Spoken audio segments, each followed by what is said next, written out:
Hey, everybody. Welcome to another episode of Friends Occasionally Not Disagreeing.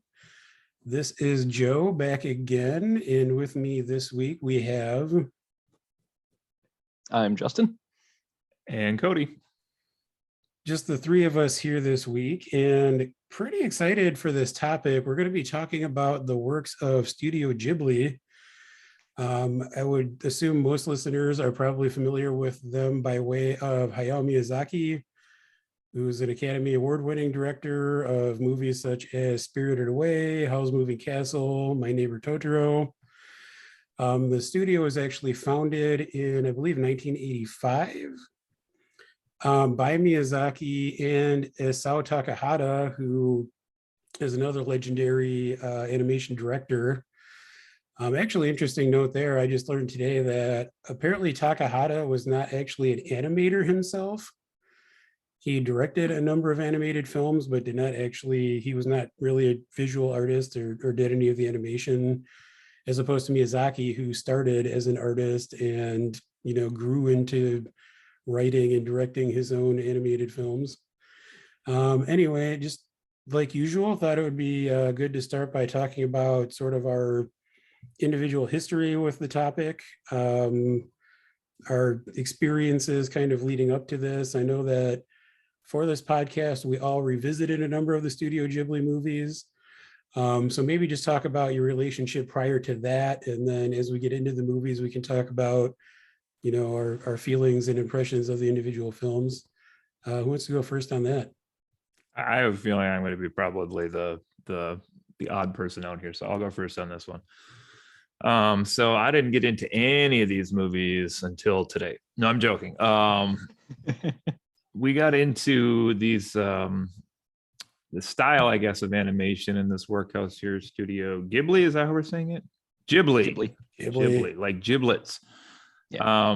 When my daughter was young, actually, so probably she was maybe 3 or 4, which is probably 7 or 8 years ago. It's probably the first any of these I had seen, and then my family really enjoyed. I don't know if you want to do like a separate section after this of like what makes these films, but just a very different art style, different messaging, different style of a tale than you get with a lot of the American style cartoon movies. Beautiful art style, and some films have more meaning to our family than others, and we can talk about later some connections around the house here too to some of this stuff when the films come up. But yeah, so I'm probably gonna be the person that doesn't chime in with all the super technically behind the scenes detail-y names and pronunciations and things like maybe these other guys will be.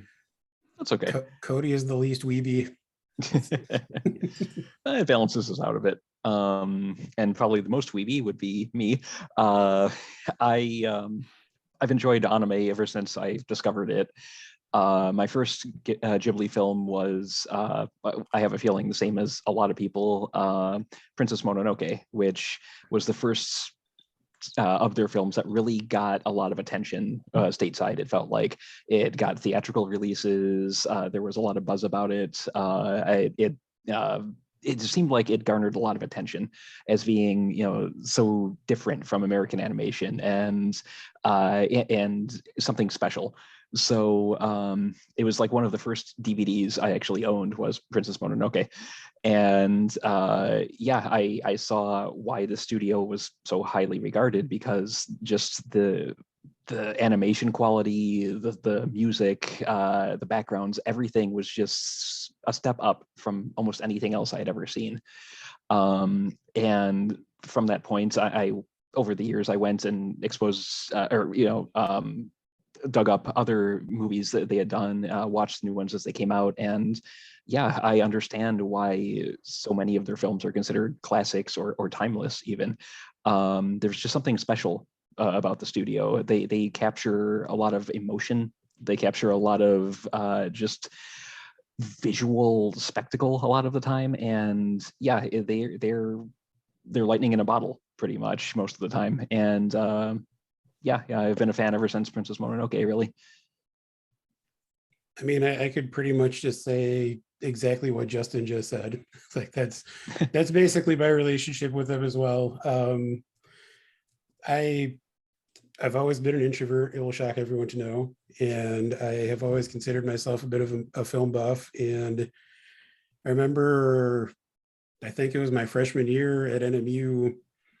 I was probably reading a movie website or something and read about this movie that had just come out on DVD, and it was Princess Mononoke. If I'm not mistaken, I think part of the buzz around that was that the English translation that was released was actually overseen by Neil Gaiman, which, you know, kind of caught some extra nerd attention. But yeah, I bought that DVD. I watched the hell out of it. I fell in love with that movie, just the way that Miyazaki, you know, built that whole world. I don't want to get too into it right now because we're going to go movie by movie later, but and then yeah, like Justin said, after that, you know, they basically had me hooked, and I over the years dug up all of their older movies. And I was trying to remember, because I could be mistaken, but I feel like I remember seeing Spirited Away at the Delft at some point in Marquette, which would have had to have been a re-release because it originally came out in 2001, and my memory of it is like a couple years later. But I definitely saw Miyazaki's most recent three movies all like first run when they first came out in theaters. Howl's Moving Castle, Ponyo, and The Wind Rises. And in the past few years, I've gotten to see Princess Mononoke and Spirited Away and My Neighbor Totoro in theatrical re-releases, which, if anyone's not familiar, there's a company called G Kids, which currently has the distribution rights to the Studio Ghibli movies in North America. And every year they do what they call Ghibli Fest, where they'll have a series of screenings. The movies change every year, but they'll show various Studio Ghibli movies in theaters. It's usually, I think, just 2 nights for each movie. But if you know anyone out there is a Ghibli fan and wasn't aware of that, you should check it out. But yeah, I mean, it's like I said, sounds like Justin and I have pretty similar background there. As far as, you know, talking about these movies, we had a little bit of back and forth before we started recording as to the best way to approach this. Ultimately, we are going to be discussing each of our top 5 favorite Studio Ghibli movies, but all of us have seen way more than 5 of these movies, so we thought it might be interesting to kind of go through the entire filmography of the studio.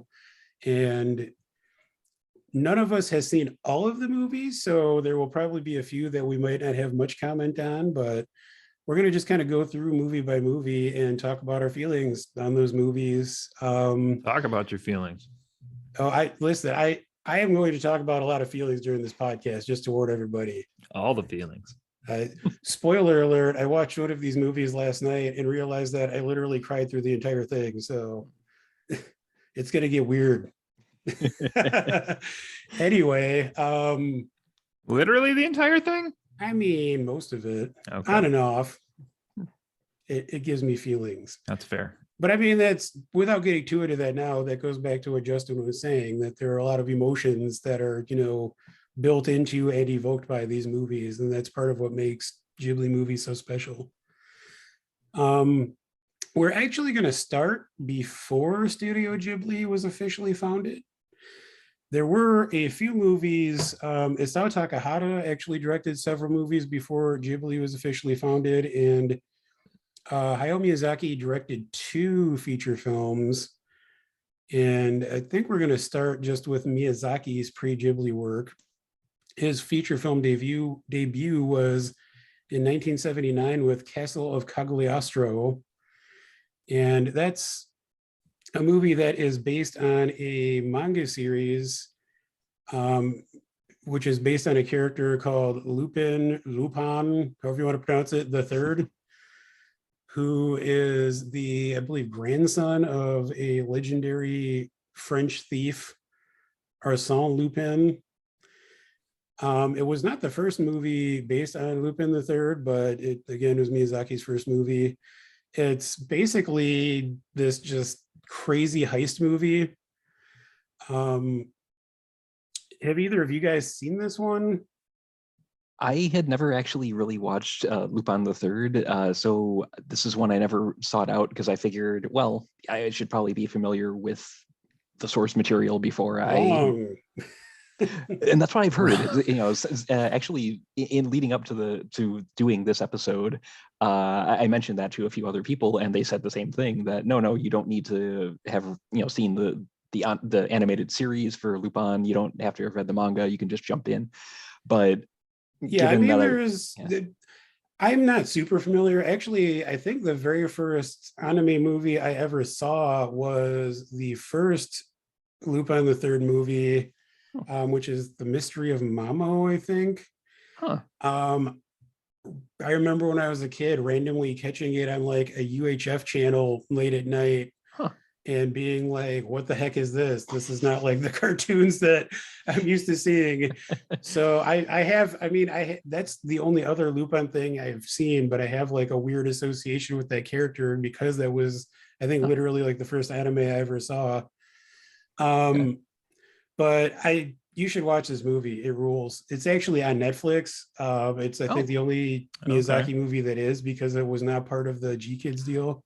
Oh, okay. I will say that the dub on Netflix, which we can talk about sub versus dub if you want, but most of the Ghibli movies have pretty solid dubs because they were done under Disney's kind of purview. So you have a lot of like A-list celebrities doing the voices, and they took a lot of care with that. Yeah, you got mouse money behind it. Exactly. Castle of Cagliostro is not one of those movies. The dub is like ridiculous, especially the guy who voices Lupin is just like, it's just silly. Okay. It's also weird because the dub that's on Netflix, they refer to him as Wolf, which is, I mean, obviously the translation for Lupin is Wolf. Okay. But throughout the entire movie, they just call him Wolf. Anyway,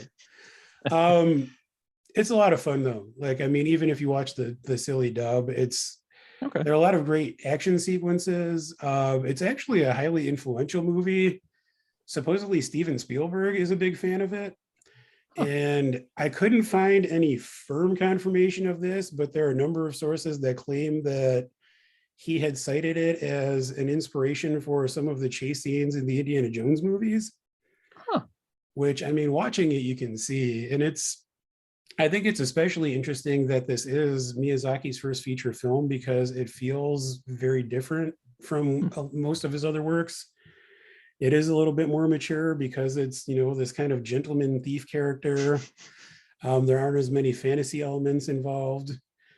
There are some weird aircraft involved, which is something we will definitely have to talk about over the course of the rest of this episode. But this just sounds like the Thomas Crown Affair. Is that what it is?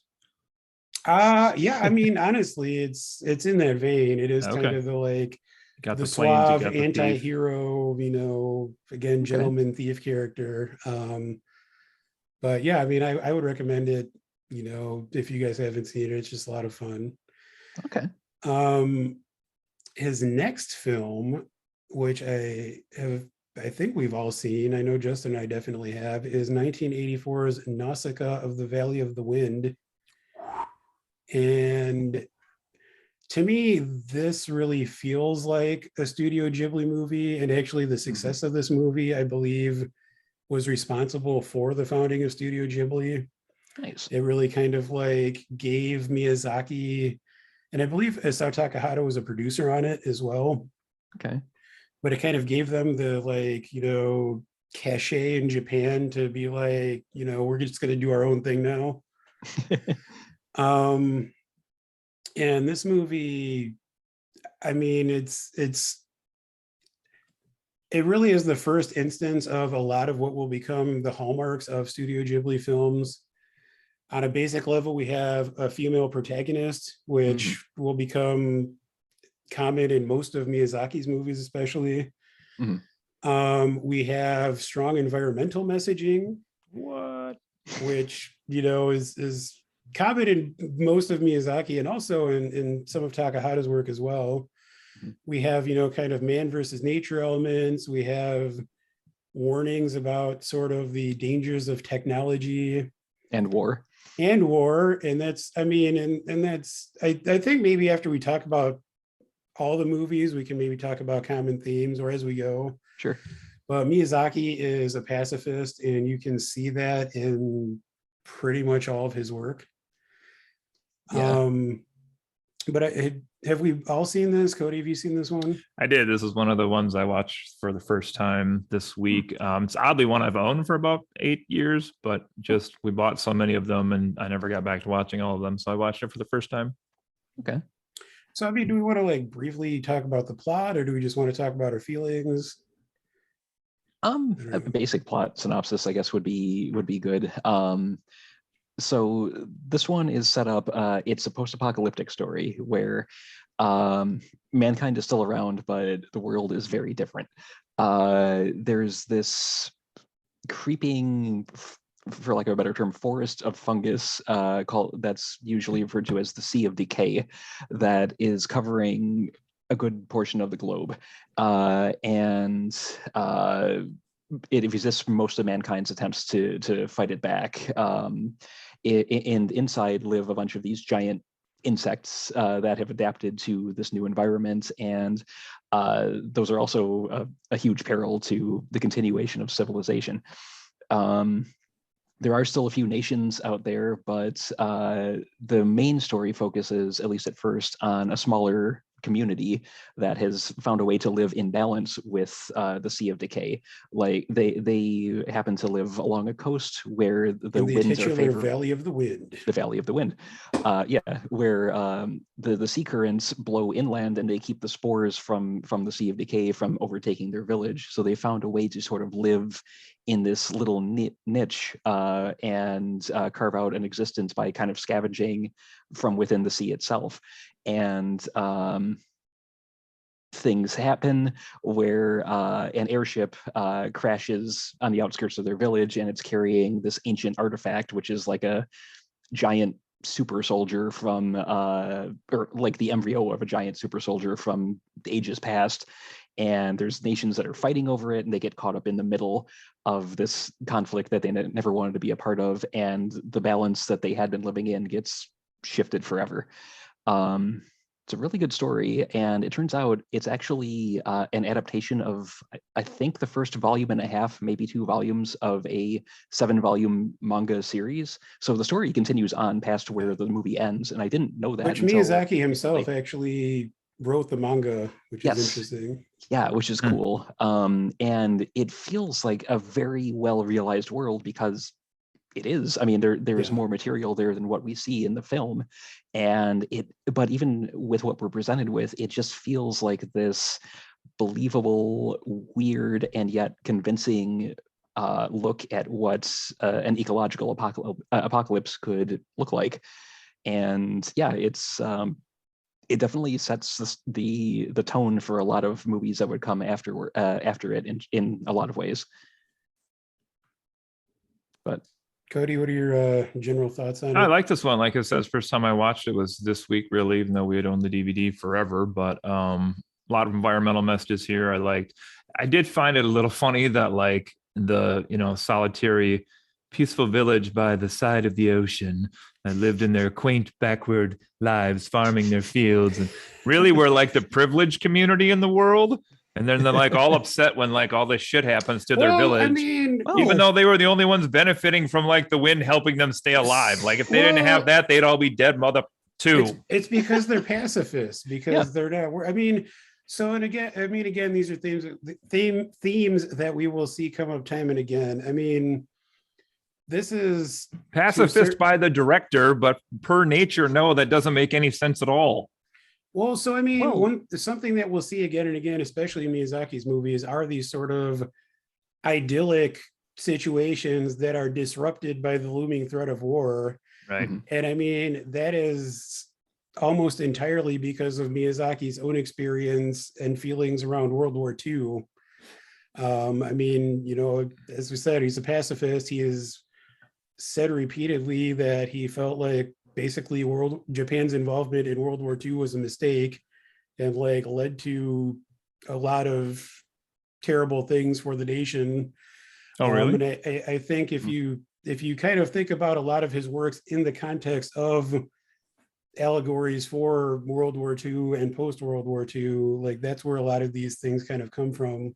Now it totally makes sense from like a inspirational choice and why it was chosen for that way. I'm just saying geographically and economically, it's a little funny within the context of the film. It's a fantasy movie for kids, Cody. They're like, don't ruin our world. When only it's because they have learned to live in harmony with nature. I mean, no, it's because they are on the windward side of the continent. That has nothing to do with it. If they lived on the other side, they'd be screwed because all the spores would be blowing at them instead of away from them. Cody, settle down. Simmer down now. It does go further than that, though, because like Nausicaa, the main character, has a way like there are these giant bugs that will attack people if they're upset, and Nausicaa knows how to like interact with them and like calm them down. She has charms and things like that. Where and like this like not quite a whistle, but like a thing on the end of a string that she can spin, and it makes a noise that kind of, so like they're trying to live peacefully in this world, and even peacefully, that the Hummer. They're trying to keep peace with the natural world, even like these mutated bugs, whereas the other kingdoms are warlike and, they keep getting themselves in trouble by trying to like shoot these things and making things worse. And so, I don't think it's just because of they happen to have a prime location by the sea. I hear you saying they have a prime location by the sea, but continue on. I'm just saying. They built from that to have a more holistic approach to how they live their lives. They wouldn't have done on the opposite side of the continent because they would have all been dead a long time ago. Anyway, this is a small point we're going on. Anyway, it's a good movie. I like it quite a bit. Yeah. That being said, it was a good movie. I did enjoy it quite a bit. A little foreshadowing here, but I personally think that maybe a very similar version of this story was done a little bit better down the line, but we can get to that later. I'm surprised this movie didn't have a castle in it. Really could use a castle. Speaking of castles, Cody. Actually, it's funny because I realized while we were doing this that Miyazaki does kind of have a thing for castles, because you've got Castle of Cagliostro. Yes. You've got Howl's Moving Castle, which we'll get to eventually. Yeah. And you have his next feature film, 1986's Castle in the Sky. A whole lot of castles. It's about a castle in the sky. Have all of us seen this one? Yes. All right. So brief rundown. Actually, interesting side note. The original title of the movie was Laputa: Castle in the Sky. And in the movie, the titular castle in the sky is called Laputa. Apparently that was dropped from international releases because they were afraid that people might take the title as meaning something a little unsavory in certain languages. Anyway, wasn't Laputa also like a nation that Gulliver went to in Gulliver's Travels? I know there was Lilliput, but I thought there was also Laputa. I think that's on top Laputa. Of it. Laputa, okay, very close. Possible, pretty similar. Okay. Yeah, Laputa. But this is another one that features a lot of the classic Miyazaki tropes. This is a film. I'm just going to kind of long story short this. The main character is this young lad who encounters a young lass who falls from the sky, and she has this glowing blue pendant around her neck that seems to enable her to float. And over the course of the film, they discover that she is, so the boy's father was some sort of, I forget if he was an explorer or an archaeologist or something. Yeah, something like that. But there's this mythical kingdom in the sky, a floating kingdom. And the boy's father claimed to have found it at one point, and everyone thought that he was crazy or making it up.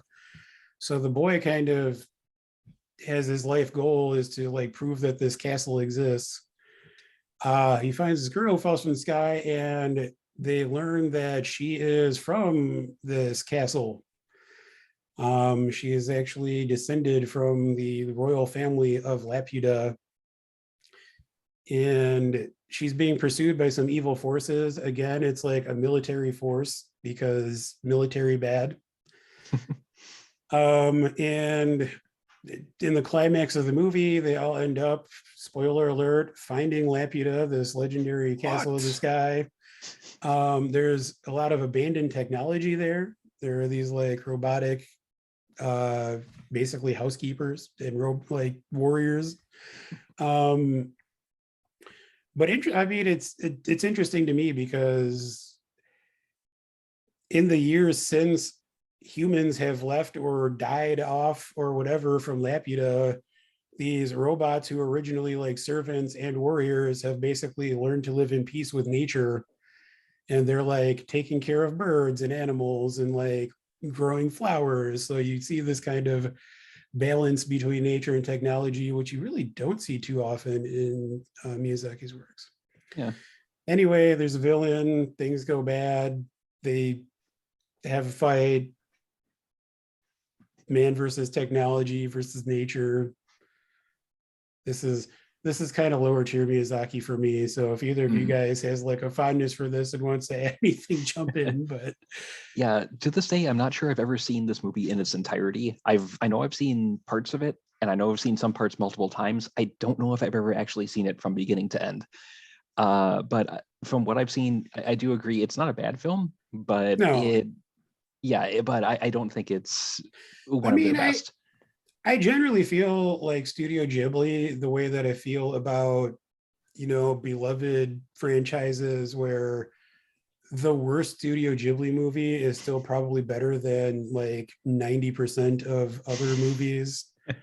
I mean, even when I say this is lower tier, like it's still an enjoyable movie. It's just, I don't think it's, anywhere near the top 10, let alone my top 5. I will say that the dub of this features Mark Hamill as the voice of the villain. And he's basically just like borderline Joker mode, like just going for it.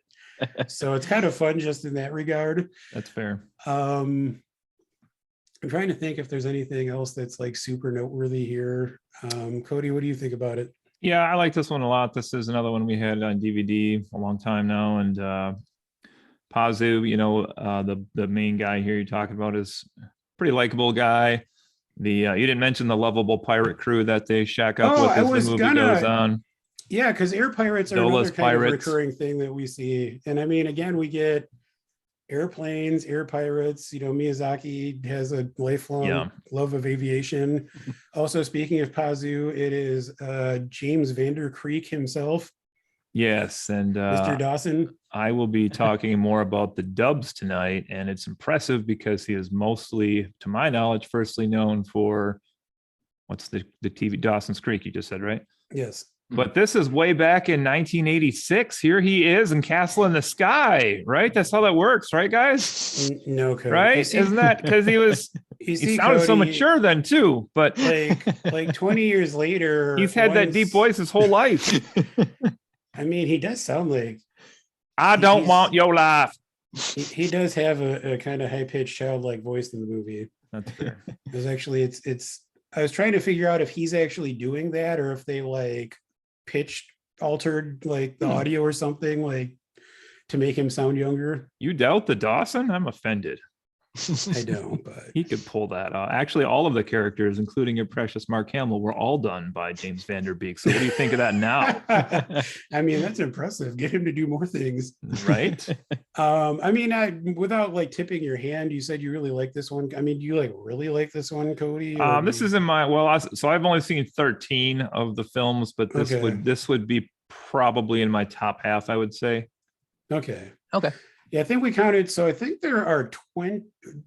I think there are 24 that we're going to be talking about, which includes the 2 pre-Ghibli ones. Which actually, I don't know if I mentioned, but Castle in the Sky is actually the first Studio Ghibli movie, so we're firmly into like actual Ghibli territory now. But I think including Castle of Cagliostro and Nausicaa, there are 24.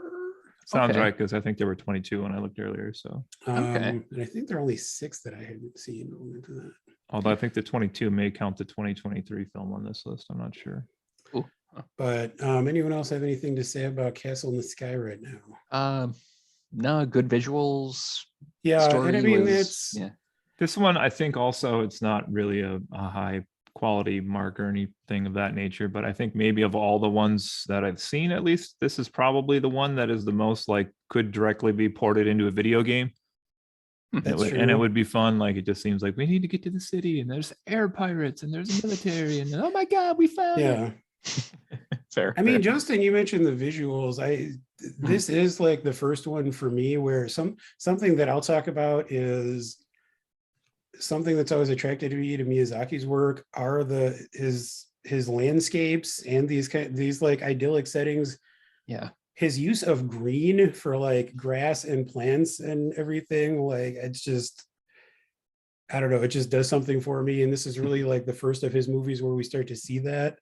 When we get to Laputa, you know, it is just very lush and green and overflowing with plant lives. And it's like literally built on like a giant tree. So this is where we get to see, I mean, you know, Nausicaa deals with like humans versus nature, but it's kind of post-apocalyptic, you know, everything's destroyed. Yeah. And this is really where we first get to see like what I would imagine is Miyazaki's idealized version of what nature could look like. I can see that. Did you guys notice that Laputa didn't come to life until James Van Der Beek arrived? Facts. I mean, does anyone truly come to life until James Van Der Beek arrives? Just Jason Biggs. I don't want to wait for my life to be over. Gotta go now. Yeah, that's how that goes, right? That is how that goes. Don't act like you didn't have anyway, that let's get sad. This is gonna take us 9 years at this rate. All right. Let's get sad, guys. Okay. So actually, so that's 1986 Castle in the Sky. In 1988, something that is still absolutely batshit to me occurs. You read the same thing I read. I mean, I didn't read it. This is something that I've known for a very long time. So we're gonna have Isao Takahata's first film coming up here, and another Hayao Miyazaki film, because in 1988 in Japan we get a double feature consisting of Isao Takahata's Grave of the Fireflies and Hayao Miyazaki's My Neighbor Totoro. Two movies that have very similar tones. I can only hope half the theaters played one first and the other half played the other first. I believe I've tried to research that and it's hard to really pinpoint it, but from what I've read, I believe they showed them in the wrong order. I believe they showed Grave of the Fireflies second. I believe they showed Totoro first and then Grave of the Fireflies second. I don't even know that is much better. That's just such a cheese. Well, at least if you do it the other way around, you can maybe have a smile on your face at the end. Yeah, I mean, maybe the half your audience that has to slit their wrists by the time it's done. Well, let's talk about let's talk about them in the order they should have been released, and let's get real sad and talk about Takahata's Grave of the Fireflies. Okay. This is one that I've seen this movie once. It was over 10 years ago. It is a fantastic, like, just amazing motion picture. I could not bring myself to watch it again. So I'm going to defer to one of you gentlemen to kind of give us an overview. My first exposure to it was a bit more recent than that. I probably maybe 5-6 years ago. And similarly, I would have a very hard time sitting through it again. It's a period piece, and it's one of the most grounded in reality of the Ghibli films that we have to look through. And it's also one of the most depressing, in case the lead into this hadn't given that away. Cody, I think you've seen it the most recently. Did you? Yesterday.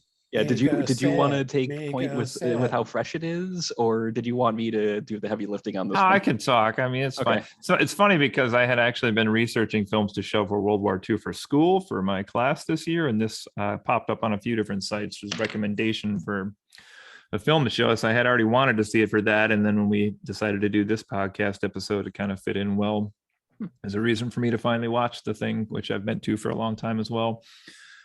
It's pretty killer, no pun intended there really, but to watch and get all the way through this, the story of the brother sister, and I watched it with my daughter here with me. She did not enjoy the film. Let's just say it was a little too much for her. There was the first half I thought was sad but doable sad. The second half gets a little next level sad past that. But I mean, if we're talking frank here, I have some issues with the film, which are like this whole movie's sadness. I mean, well, I can't say the whole movie's because obviously the context of what the event is here we're looking at, but they just had the one aunt that was like such a bitch. And I was like, if they hadn't had that one relative be that one way, like they would have made it through this. And then I don't know, it's just a weird way to. That's the tragedy. Actually kind of a common theme in a lot of Japanese fiction, where if children are orphaned, the family members who they go to for help, when they finally find someone willing to take them in, they are usually viewed as a significant burden. It's like a common thread I've seen in multiple stories, not just if one. They're family specifically. Yeah, well, it doesn't seem to matter if it's family members or it's rare to see strangers willing to take in children that are not related to them, at least in the Japanese films. It's interesting because I just picture the Japanese society as like such a rationing culture, like literally with their supplies and like making things stretch and making ends meet. And like, it was just weird that like, I mean, that's probably why they're seen as a burden though. If they had, but if, I don't know, it just seemed backwards to the whole philosophy. Like, we'll stretch this out so everybody can last as long as they can. They're like, no, you're terrible. Go die. Yeah. And I don't know if the examples of this I've seen have been kind of exaggerations or caricatures, or if that's how things actually are. Because most of what I've seen where this is depicted has been in fiction. So I don't know if I should take it with a grain of salt, or if this is actually how orphans are treated in Japan. I imagine there's probably some basis for that if it is that common. If you are one of our Japanese listeners, please let us know if this is accurate or not. But every depiction of an orphan I've seen in like a realistic setting, or even like not even all that realistic, but anything even tangentially related to the world that it is, the world that we have, I should say. Every depiction of orphans I've seen in Japanese film, literature, what have you, has been tragic. Sorry, go ahead. Oh, no, I was going to say, so this isn't like out of the ordinary, at least as far as I understand it. Okay. Did the older brother just die because he was like basically just broken himself at that point? I think so. Yeah. I think so. Yeah. He's just like starving and. Well, he goes and buys like a shit ton of food. So like he had a million things to eat at that point, but I guess burning your little sister will do that to you though. Yeah. I mean, maybe he died of heartbreak.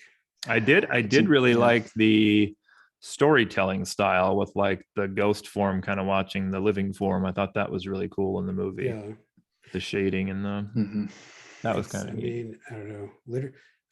I can say with some confidence that it is literally the saddest movie I've ever seen. I was talking to Alexis about this earlier. Like the closest comparison that jumps to my mind is Schindler's List, which we actually watched recently. But at least Schindler's List is like somewhat optimistic because, I mean, even though there's the scene at the end where he breaks down because he could have saved more people, like he still saved over 1,000 people. And like it ends with talking about their descendants and, future. Grave of the Fireflies is just real fucking sad.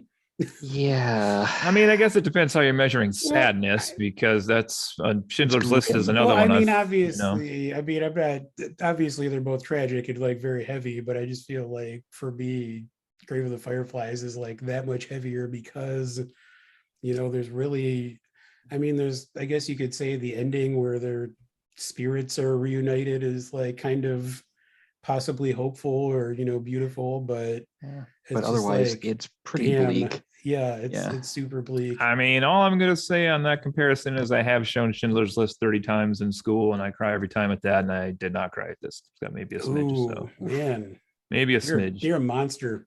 Speaking of, how about that last scene? What's going on in that last scene? The little girl dies. And then she gets up and runs over to her brother and she's like, we're together. Yeah. That's her spirit, I'm pretty sure. But he dies after that. So how does that work? It's Lost rules where no matter when you die, you just end up in the same place at the same time. Oh, okay. Yeah, like I said, it's been Anyway. about 6 years since I've seen this. I don't quite remember the chronology of each part of it, but yeah. I mean, I will say, like I said at the beginning, it's a fantastic movie. Mhm. It's very highly regarded. It's consistently named among the best war films of all time, like regardless of, media. It's also very commonly very near the top of lists of the best animated films of all time. Mhm. I think it is widely regarded to be Takahata's masterpiece. I know Hayao Miyazaki has said that he thinks that it was Takahata's, masterpiece, kind of crowning achievement. Well, it's a good film for Yeah, sure. it's a really good film. It's just damn it. I mean, I think I am going to watch it again soon. I think I'm going to have to put Alexis through it because she's never seen it. But anyway, That's true love, could have right? used more Vanderbeek. Just saying, if you're could have used if more you're out Vanderbeek. there and you have not seen this one, definitely watch it. But just be warned that you might need to have box tissues nearby. I will Yeah. say, and this is going to be a dissenting viewpoint because I also had this somewhere towards the middle of my pack. Spoiler alert, but I don't know. It felt like they pulled the emotional strings unpurposefully at parts in the film. I don't know. That's just me, but anyway. Okay. You could say it's a tragedy, but like there's other decisions that could have been made. Yeah. Well, you're entitled to be wrong. That's fine. Moving on the other half of our double feature is a very, very maybe polar opposite end of the spectrum is My Neighbor Totoro. This is Hayao Miyazaki's next film after Castle in the Sky. It is perhaps his most famous film. Certainly the character of Totoro is iconic. It like immediately became the mascot for Studio Ghibli. And all of their films thereafter, you'll see the Studio Ghibli logo has Totoro on it. Yeah. This is just a beautiful movie. I'm just going to say that. This is a movie about a family. It's two young girls and their father move into a new home in the countryside, and their mother is in a hospital. She has some sort of illness, which they don't think they ever actually name in the movie.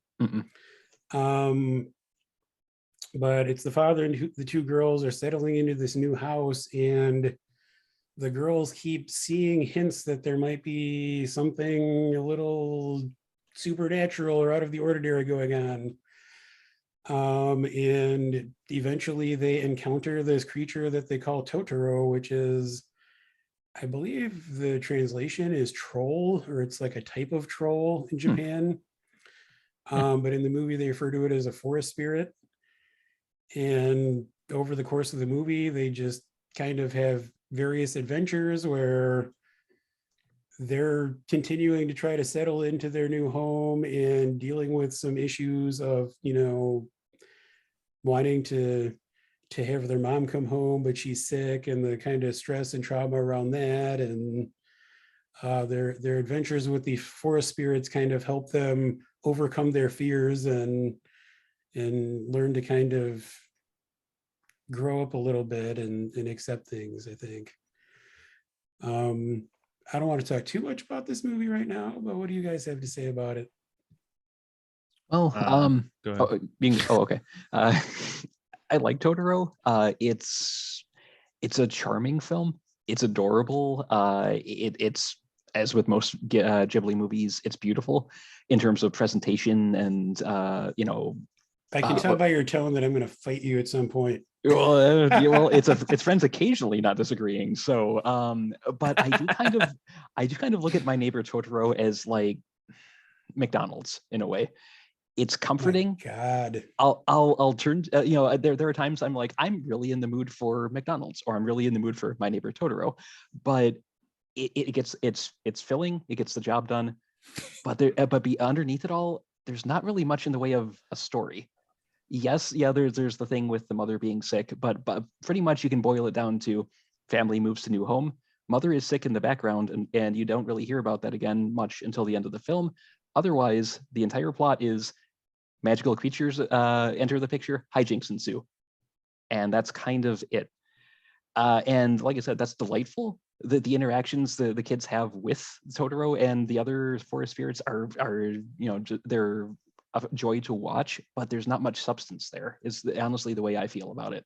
It's still a very enjoyable film, but it's I feel that there are other Ghibli films that offer more. So I can just see Joe stewing with rage right now. Cody, do you want to join Justin in the wrong club?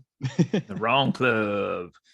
This one, I don't actually know what the first one we watched is. I have a feeling it wasn't this one. I think I know which one it might have been, which is not on the list yet, but coming up here.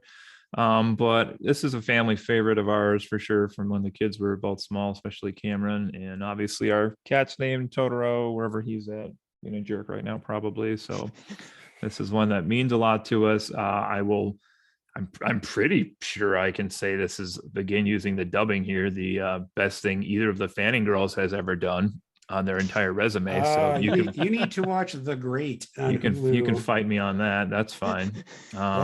Watch The Great on Hulu. It's fantastic. I do agree with Justin that there's not a huge plot to this one, but that's why I love it. That's part of the charm. Joe, I'll play mediator here. That's part of the charm to this one, though. I do feel is it's just wacky, magical hijinks and cat bus. And why does the big Totoro get all the press? How come the little Totoros can't? Are they also Totoros, technically speaking? I think they are technically forest spirits. So yeah, they're all kind of a piece, I think. And then also referring to Joe's shirt that he has on this evening, are there female Totoros? How does this population sustain itself? I'm confused how this works. But anyway, we also have to give a shout out to Frank Welker, everyone's favorite voice actor, as Totoro as well in this one. So there we go. Yes. The legend. I guess I feel like I have to respond now. Okay. No, I mean, I kind of, said while Cody was talking there, I think, I agree that there is not much in terms of like conventional plot structure, but that is one of the things that I love about the movie. There's not a conventional villain or, obvious conflict. But I think the fact that the movie still works without that is a testament to its strength. To me, it's all about kind of the subtlety and the relationship between these girls and their father, and like not just, really Totoro. I watched this movie last night, and what struck me is that Totoro and the other forest spirits are barely in it. It's called My Neighbor Totoro, but I would guess that it's a 90-minute movie. I would guess they're maybe in 10 minutes of the entire runtime. And the rest of the time, it's, it really is about this family. The thing that's always struck me about this movie is its portrayal of the father's relationship with his daughters. Because, and especially this is 1988, this is over 30 years ago. You don't often see a depiction of essentially a single father raising daughters where he's not like a bumbling idiot or like doesn't know how to deal with these girls, or he's like from the start, like he's a capable, caring father. And like one thing that stood out to me last night when I was watching it is when the daughters first tell him that they encountered this Totoro creature, he doesn't say like, that's silly, that's stupid, or like he doesn't act like he doesn't believe them. He says, oh, you must have encountered one of the forest spirits, and the reason we can't see them right now is because we can only see them when they want us to. Like he has this, gentle, like beautiful relationship with his daughters. And I feel like that's something that you don't really see depicted very often. Especially in a movie from so long ago. So I just, to me, it works on multiple levels, and I don't think you really need to have a villain of any, like a conventional villain. Really the villain of the piece is just kind of the girls' concern for their mother and their kind of fear of the unknown. And I think ultimately what ends up happening is that their encounters with these creatures kind of help them overcome those fears, like I said before.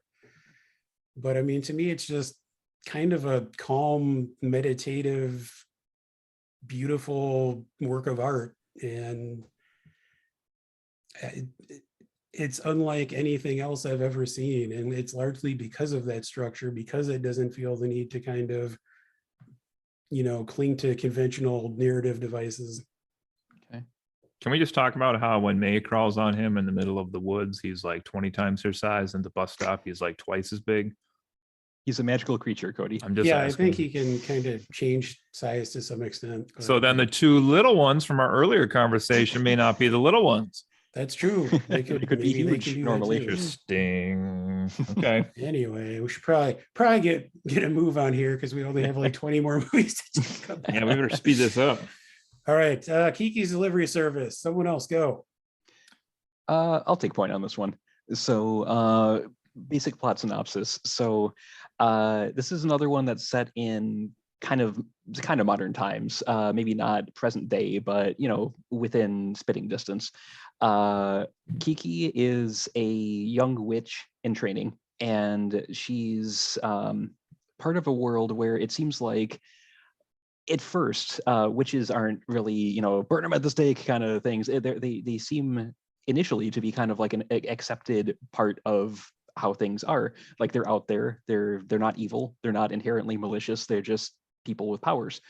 And according to tradition, when a witch turns 13, they have to set off on their own, find a town that doesn't have a witch, and offer up their services to gain experience, to learn where they fit in the grand scheme of things, and to kind of make their own way in the world.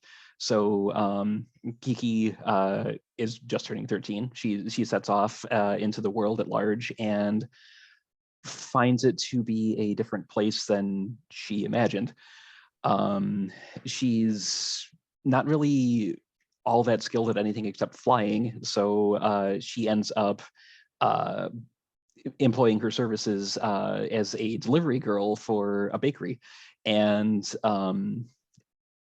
as the story goes on, things happen in her life and she starts to lose her powers.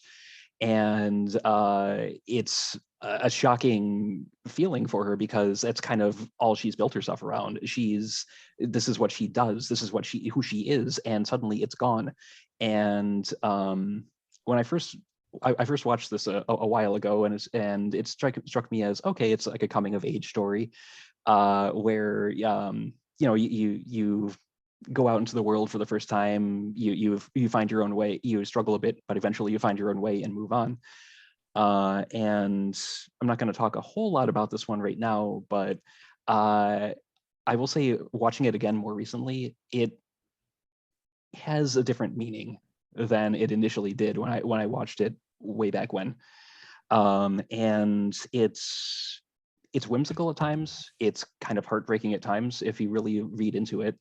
And it's one that a lot of people are familiar with, but don't really. But I don't think it's one that's gotten as much exposure as, say, My Neighbor Totoro or some of the ones we'll talk about a bit later. But yeah, this one I do enjoy quite a bit, and I think it deserves to be watched by more people. So. I can't speak to the Japanese version of this one, but I know this is one of my daughter's favorite films in the series, especially because of Gigi the cat, who's voiced by Phil Hartman, the late Phil Hartman in the American version, and he's just a sarcastic bastard like he is and was in real life. So, from what I understand, I think he actually ad-libbed a lot of his work in that movie. Which can you imagine? I mean, usually I would frown upon that with like a Studio Ghibli dub, but I definitely make an exception for him. I'm sure Disney was like, here's the lines, and he was like, you want me to spill this martini? Here's what I'm gonna do. Let's just do this. This is, I don't know, to me this is I enjoy this one. I had not seen this one, oddly enough, the full way through until 2 days ago. I think I watched this one.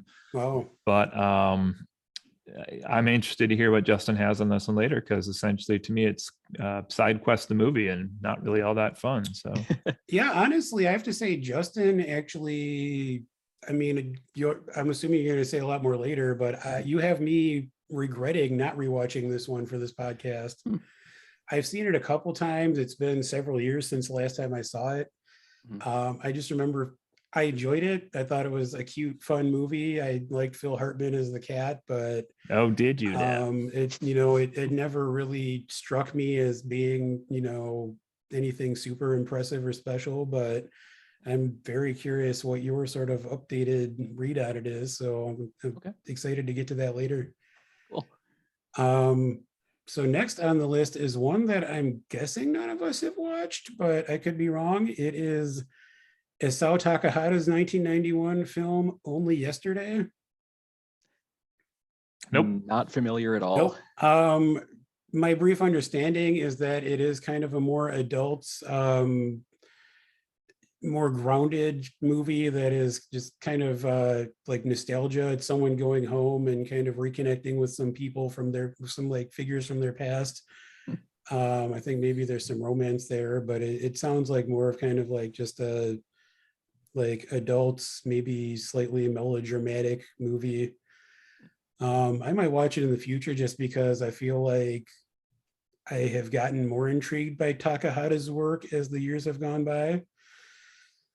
But the next one that I know, at least I have seen, is 1992, Hayao Miyazaki's next film, Porco Rosso. I've also seen this one. Cody? No? It's the one I got from the library and just did not get around to. This is, I think, maybe one of his more underrated movies. Also, maybe one of his more mature movies. Yeah. It is, yet again, features airplanes and war. And I think it's post-World War One. It's the main character is the titular Porco Rosso, who is a fighter pilot who has a curse put on him that turns him into a pig.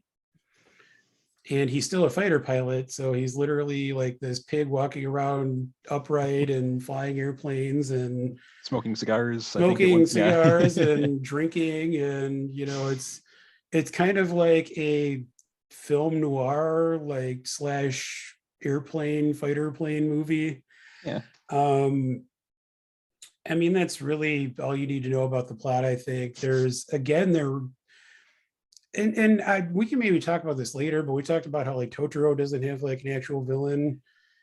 One thing that has struck me, especially during this rewatch, is that even the movies that have villains, they're very rarely conventional villains, in the sense where it's like mustache twirling evil for the sake of evil. Like usually, even if there is an obvious villain, they're still at least somewhat sympathetic. I mean, in this movie, the villain is basically fascism. I think it's kind of set as Italy is kind of gearing up to like head towards fascism in World War II. So they're chasing after the main character because he's anti-fascist. And my favorite line from the movie, at one point he says, "I'd rather be a pig than a fascist." Yes. But I think often what we see, especially in the movies that have in Miyazaki's movies that have war in the backdrop, is that war is the villain.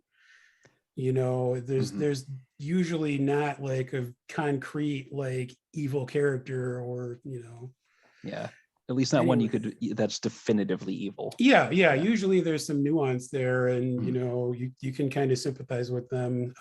Anyway, I really like this movie. I think it is kind of underseen and underappreciated. The English dub features Michael Keaton as the main character, which is pretty great. But it's a lot of fun. That's all I can really say. It's a lot of fun. I mean, I wouldn't say it's high art, but I think it does have some things to say.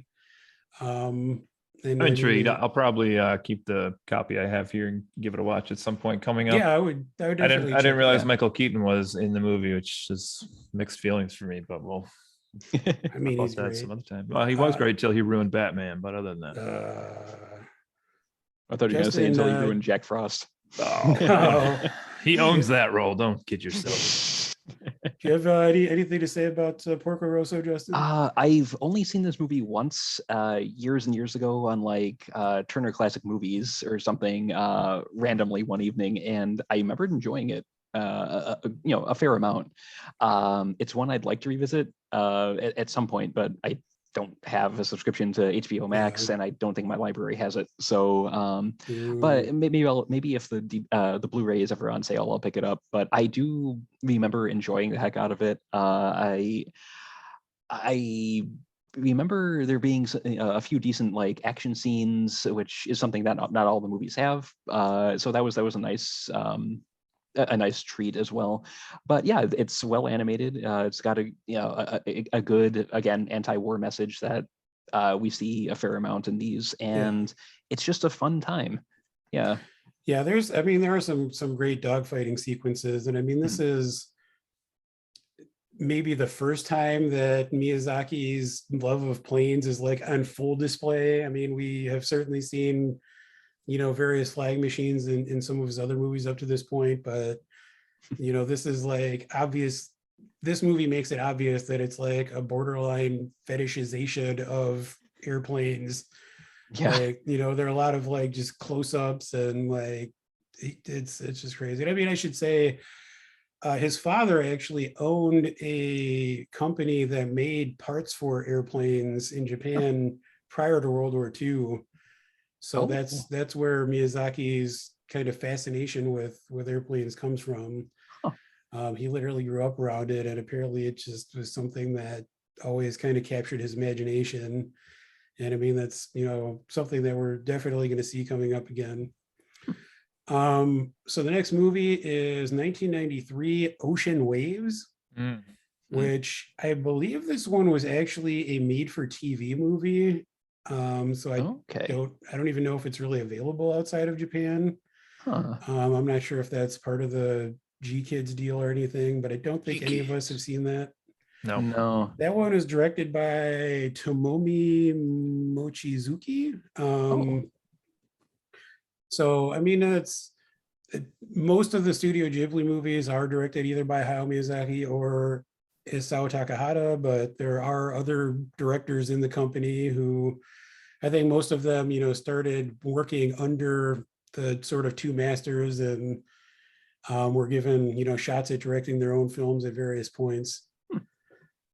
So the next one after that in 1994 is Takahata's next movie, Pompoko. I think I am the only one who's seen this recently. Is that right? Yeah, I've seen it a while ago, and I remembered enjoying it. But yeah, it's been a good number of years at this point. Haven't seen it. All right, I'll kind of walk us through this. I'll just say this movie rules. Like, this movie it's something else. You guys need to watch it. This movie is about a group of tanuki, which are Japanese raccoon dogs. And in Japanese folklore, they are believed to have various magical and mystical powers. And this is Takahata now, but this is a very strong environmentalist movie. The basic premise of the movie is that there's this sort of tribe of tanuki that has been around for millennia. And I think it starts in the 1960s. And they live just outside of Tokyo.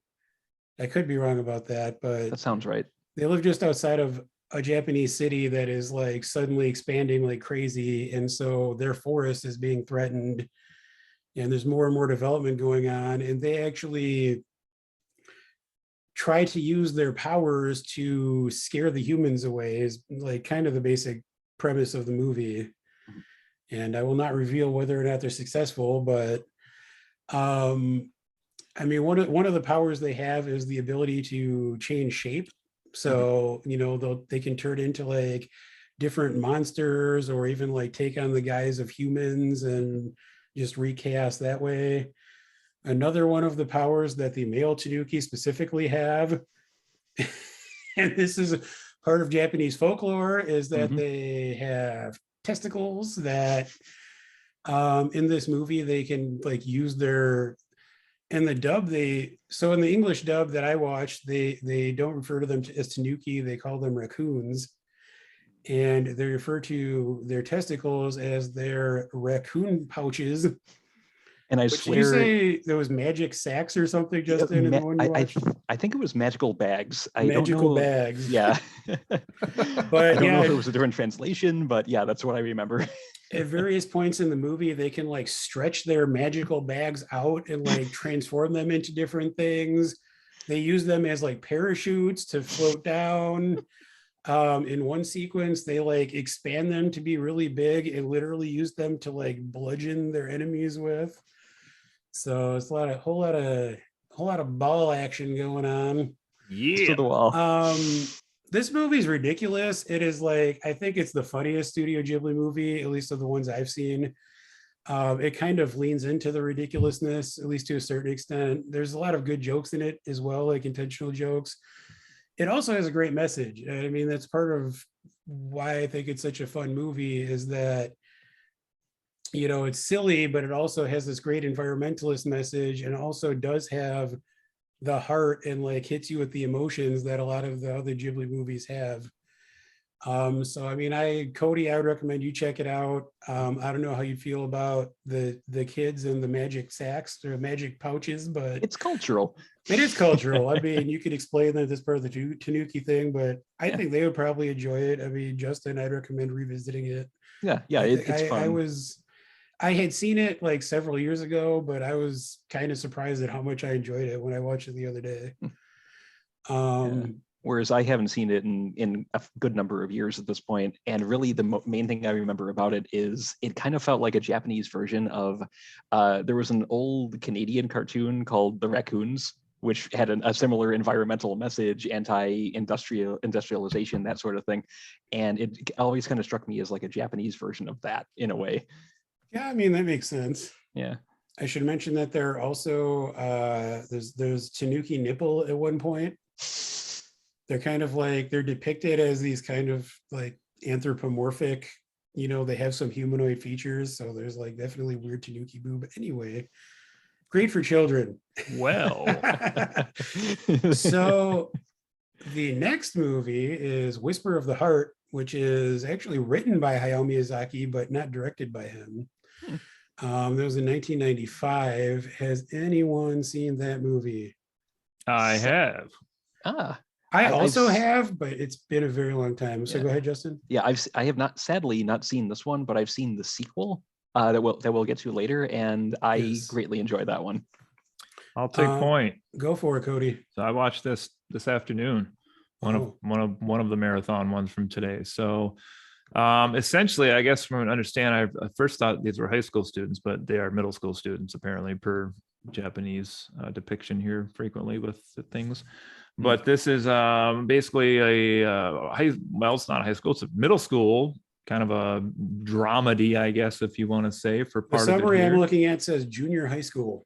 Yeah, so kind of like we might call like a middle high or junior Middle high. school-ish, Essentially, yeah. this is kind of like boys and girls are starting to have crushes on each other, and that's how this one starts. Ooh. And we find out that like the two girls who are friends, one of them is like trying to put the other one up to like ask out this guy that likes her, but then it turns out the boy likes the other girl instead, and there's all this drama, and then she meets this other boy on top of that. But the real cool part of this is she starts checking out all these library books, and everyone she checks out has already been checked out by this other kid. Like no matter which book she is interested in personally, she checks out, and it already has this other name on the old style library card inside the book. And so she's kind of wondering who this is. And then she finds one that this kid didn't check out, and she's all excited because she finally found one this kid didn't check out. And it turns out that particular book was donated by the kid's like grandfather, I believe.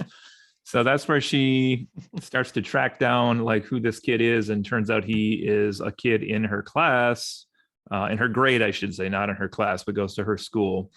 And they do not hit it off at first, but then of course, as time goes on, they end up very, very good friends. This one has a lot of cool sub things too. It has like a weird cat that travels through the town that she chases from time to time. And I'm always a sucker for a good cat plot. It has a weird cat statue inside the shop, which I believe makes an appearance later on in this list as well. Sure does. And then it has the weird antique shop owner, which has been used in many movies throughout time. Can I ask a question based on? Yeah.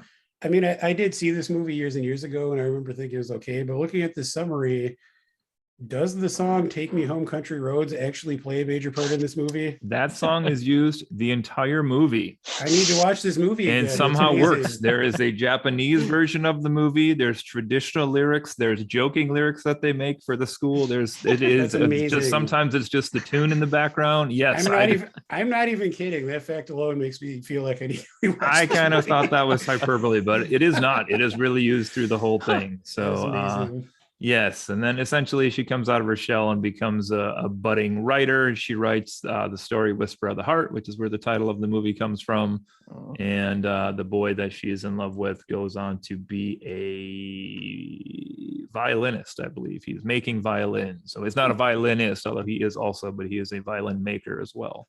Okay. And that's kind of where that all ends. Then they magically promise to get married at the end of the story at age 13 or whatever. So. But yeah, it was an enjoyable flick. Nice.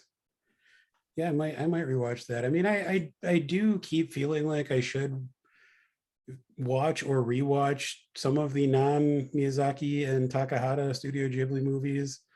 Mhm. So yeah, I'm glad to hear that you enjoyed that. I might actually revisit that soon. Okay. Next on the list is one that Justin and I have already talked about a little bit, 1997 Princess Mononoke, which is, as Justin mentioned at the beginning, this is kind of the first one that started getting attention for Hayao Miyazaki around the world, especially in the West.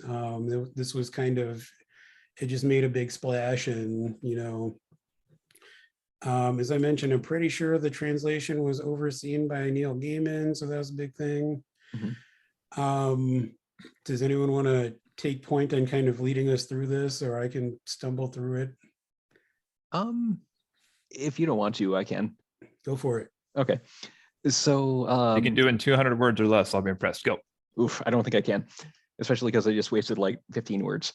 So Princess Mononoke is it's very much a spectacle film. Like everything about it is larger than life. It's just gorgeously animated, gorgeously presented, beautiful music. But the story is it's another environmental piece where it's set in feudal Japan, where industrialization is just starting to take off. So there's iron foundries and firearms are starting to be introduced, that sort of thing. And there's this very, very tenuous, I don't even want to say balance, but this conflict between this encroaching industrialization and the natural world. And the natural world in this case isn't just like fairly benign things like tanuki and whatnot, but actual like essentially forest gods and demons and things that live in the old woods, as it were. And as the story even kicks off, you're seeing that the effects of industrialization, firearms in particular, are actually corrupting these forest spirits and turning them into something absolutely horrible and horrifying. And the corruption can spread if you get touched or attacked by one of these things.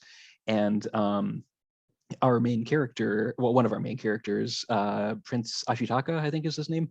Yep. He fends off an attack by a boar that has been corrupted by, the encroaching industrialization and all that. And it fends it off, manages to take it down, but not before he himself gets the corruption spread to him. So his arm is now essentially possessed by this. You could call it just an effect of modern civilization, but it's really more of an embodiment of ill will, of greed, of hatred. It's just a negative aura, kind of. And it's he's told by the people in his village that it's eventually it will overtake him and he'll either die or he'll turn into something that's so bad he'll wish he was dead. So he sets off to try and essentially overcome fate and find a way to cure himself by basically seeking out the big spirit of the forest and to try and seek its aid and lift the curse from him. Along the way, he gets embroiled in wars over territories between various feudal lands and cities and things like that. And he's just trying to get himself fixed, but he realizes as he goes that it's not that simple, that even if he fixes himself, this whole mess is still going on in the world around him. And eventually that all comes to a head, and it's, well, I don't want to like spoil the ending or anything, but it's there's a lot of layers to it, but when you get down to it, it's a very strong, just pro-environmental message. Like, we need to figure out a way to, yeah, civilization is going to move ahead, but we need to find a way to do it that's not going to just destroy the world in its wake. It's a good movie. As an introduction to Studio Ghibli, I think there's a reason why this is the one that first made a splash in the US, because it just presents everything in a very accessible, very approachable, very digestible way. It's visually striking. It has an easy to follow story, and yet it has an element of mystique to it that can be very good at hooking you in, even if the basic story underneath it all is really, when you get down to it, fairly clean cut. So I don't want to say too much more about it, but it's a good film. It's all right. I do feel like well, building off of your the way you said that, I do feel like it is in a way a lesser version of Nausicaa. Like, I feel that's hilarious, because this is what I was hinting at before when I said that I feel like Nausicaa was done better later. Yeah, I heard you say that, so I wanted to bring it up now, because yeah, I honestly feel like the world is more realized in Nausicaa, and there's more nuance to it than just I don't know, something about Princess Mononoke. Despite the presentation, it felt more basic in terms of its execution to me. Great film. If I was looking to introduce somebody to this studio, I would almost assuredly pick Princess Mononoke, just because it does make such an impression. But I don't know if I want to delve more into my feelings about it right now, or if I want to wait. But it's up to you guys. If you want, I can continue on, or I can just hold off. You can share them. I think you've said enough. I think you've said enough. I'll just go brief on this one. This is another one I had the DVD of for a long time and really enjoyed. Just love the idea of like the wolves running around with let me get her name right here, San. And this movie has one thing all of the other Studio Ghibli films we've talked about so far does not have. Is it Gillian Anderson? It sure is. It sure is. Now, it's a great one though. Visually, this is a really strong one. I mean, a lot of reasons just mentioned there, but it looks clean, it's crisp, it's fun to watch. It's pretty. It is pretty. Yeah, I mean, I love this movie. It may be slight nostalgia bias because it was the first one I saw, but one of the things that I really like about this movie, going back to what we were talking about earlier, as far as villains rarely being one-dimensional in Ghibli movies, we have kind of the ostensible villain of the piece in Lady Eboshi, who is the ruler of Iron Town, where, you know, they're manufacturing all these weapons, and it literally is like a manifestation of industrialization in the middle of this idyllic forest. But she is, you know, multifaceted in that, you know, she employs lepers there and like has pity, and like she clearly cares about these people that are living there and working for her. And you get the sense that she feels like she's doing the right thing. Yep. You know, like it's not, she's not being evil for evil's sake. She's not necessarily even acting out of, you know, personal greed. You get the sense that she feels like she's doing the right thing for herself and for her people. So she has a lot of nuance, and I mean that's something that I've always appreciated about this movie. Rescues all the ladies from the brothels. Yeah, I mean, yeah, you know, her employees are as Cody said, like ladies that were working in brothels and things like that. I mean, ultimately, again, kind of the actual sort of villain of the movie is just like the concept of industrialization, as opposed to, you know, necessarily having this character truly be villainous, like at her core. So I think, I don't know, I don't want to get into it too much longer, but this is the movie that I was kind of suggesting earlier when I said that I felt like Nausicaa was kind of done better later, because I mean, I do enjoy Nausicaa, but I just feel like Princess Mononoke is just a more fully realized version of all that. Well, we can debate that later, Justin. Okay. We need to get through this. That's fair, yeah. So next on the list, 1999, is Takahata's next movie, My Neighbors the Yamadas. Did anyone else check this out? Have not seen. I have not seen it either. I saw this movie years ago, and it's fun. It's a fun, very light movie. It's basically a series of vignettes centered around this family called the Yamadas, and it's really just kind of various slices of life of this family. You know, showing the parents how they're interacting with their kids and interacting with each other. There's a lot of humor throughout it. It is very kind of lighthearted. Not a whole lot to it. It's not very substantive. There really, you know, is not much drama or tension or anything like that. It's really just kind of a, oh, that was nice kind of thing. So, I mean, I would recommend watching it. You know, it's definitely enjoyable, but I don't think it's, you know, necessarily anywhere near Ghibli's best work. So we don't need to talk about it too much. Okay. Next on the list, 2001, widely considered to be Miyazaki's masterpiece. It's the movie that he won the Academy Award for, and that is Spirited Away. Anyone want to lead us through this? Cody? I mean, I can if you don't want to, but I could too if you guys I'm want. not going to take point because this is one that I wanted to rewatch in a perfect world this week, and I didn't get a chance to rewatch it. I've seen this one many times. That's why I felt safe not rewatching it, but it's not fresh in my mind. I'm going to try to keep it brief just because we need to get through this. But, and I mean, Sure. I'm assuming this is one that most people have seen who are even vaguely interested in Studio Ghibli. I mean, after Princess Mononoke, like this is, you know, it won the Academy Award. It had theatrical releases. It was really out there. But basically the premise is there's a girl named Chihiro who is going with her parents. They're moving to a new town, and she's kind of like nervous about it. It seems like at the beginning. It starts with them in the car, and they stop at what I believe it's like an old abandoned amusement park they find.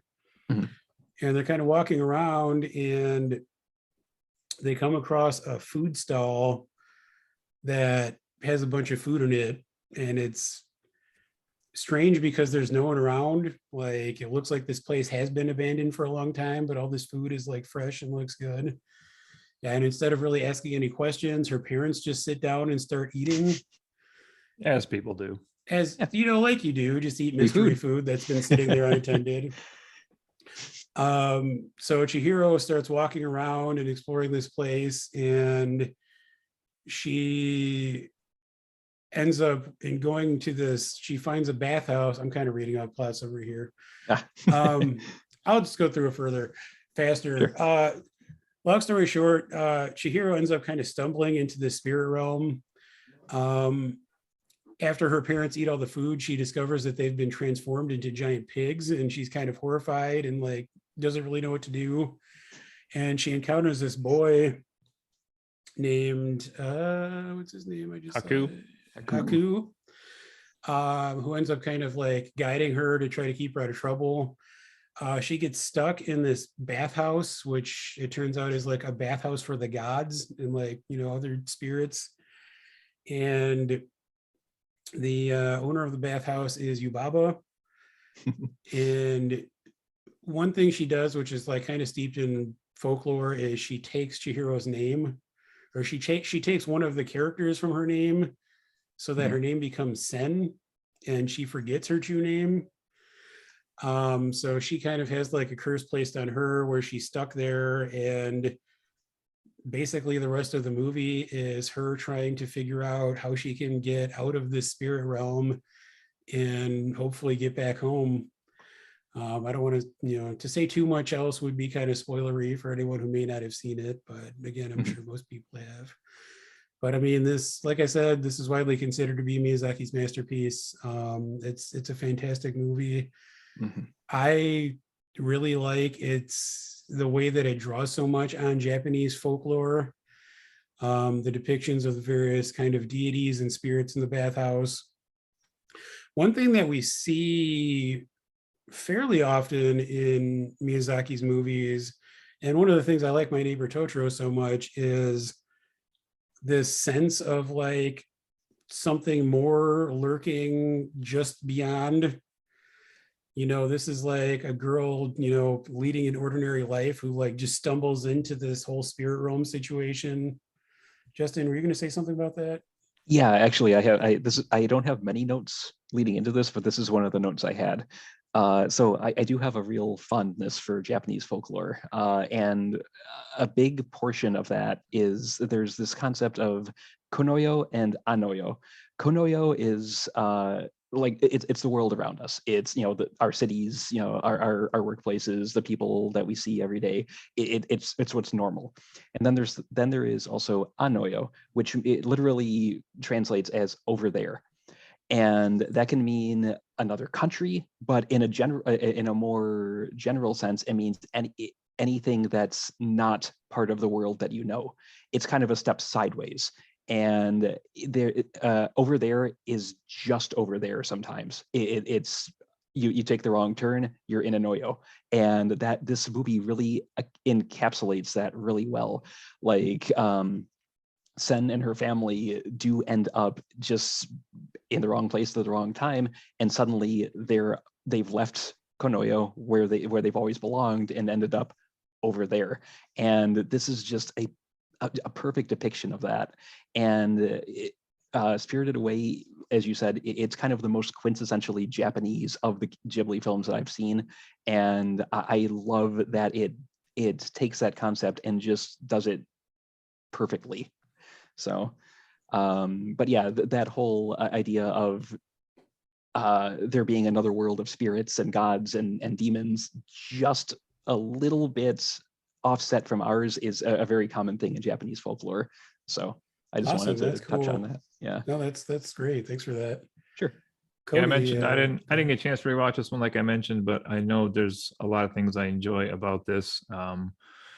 It's kind of like the crazy Japanese mythology hotel. Like you never know who's going to walk through the door and what kind of character you're going to see and what that they're. radish god though. It's just fun. It's kind of funny too. You see a little bit of the Disney influence in this one here too, with like her mom and dad are played by Michael Chiklis and Lauren Holly, who are not like AA named actors, but like probably have 10 lines in the movie, and they went out and got those two people to play those roles.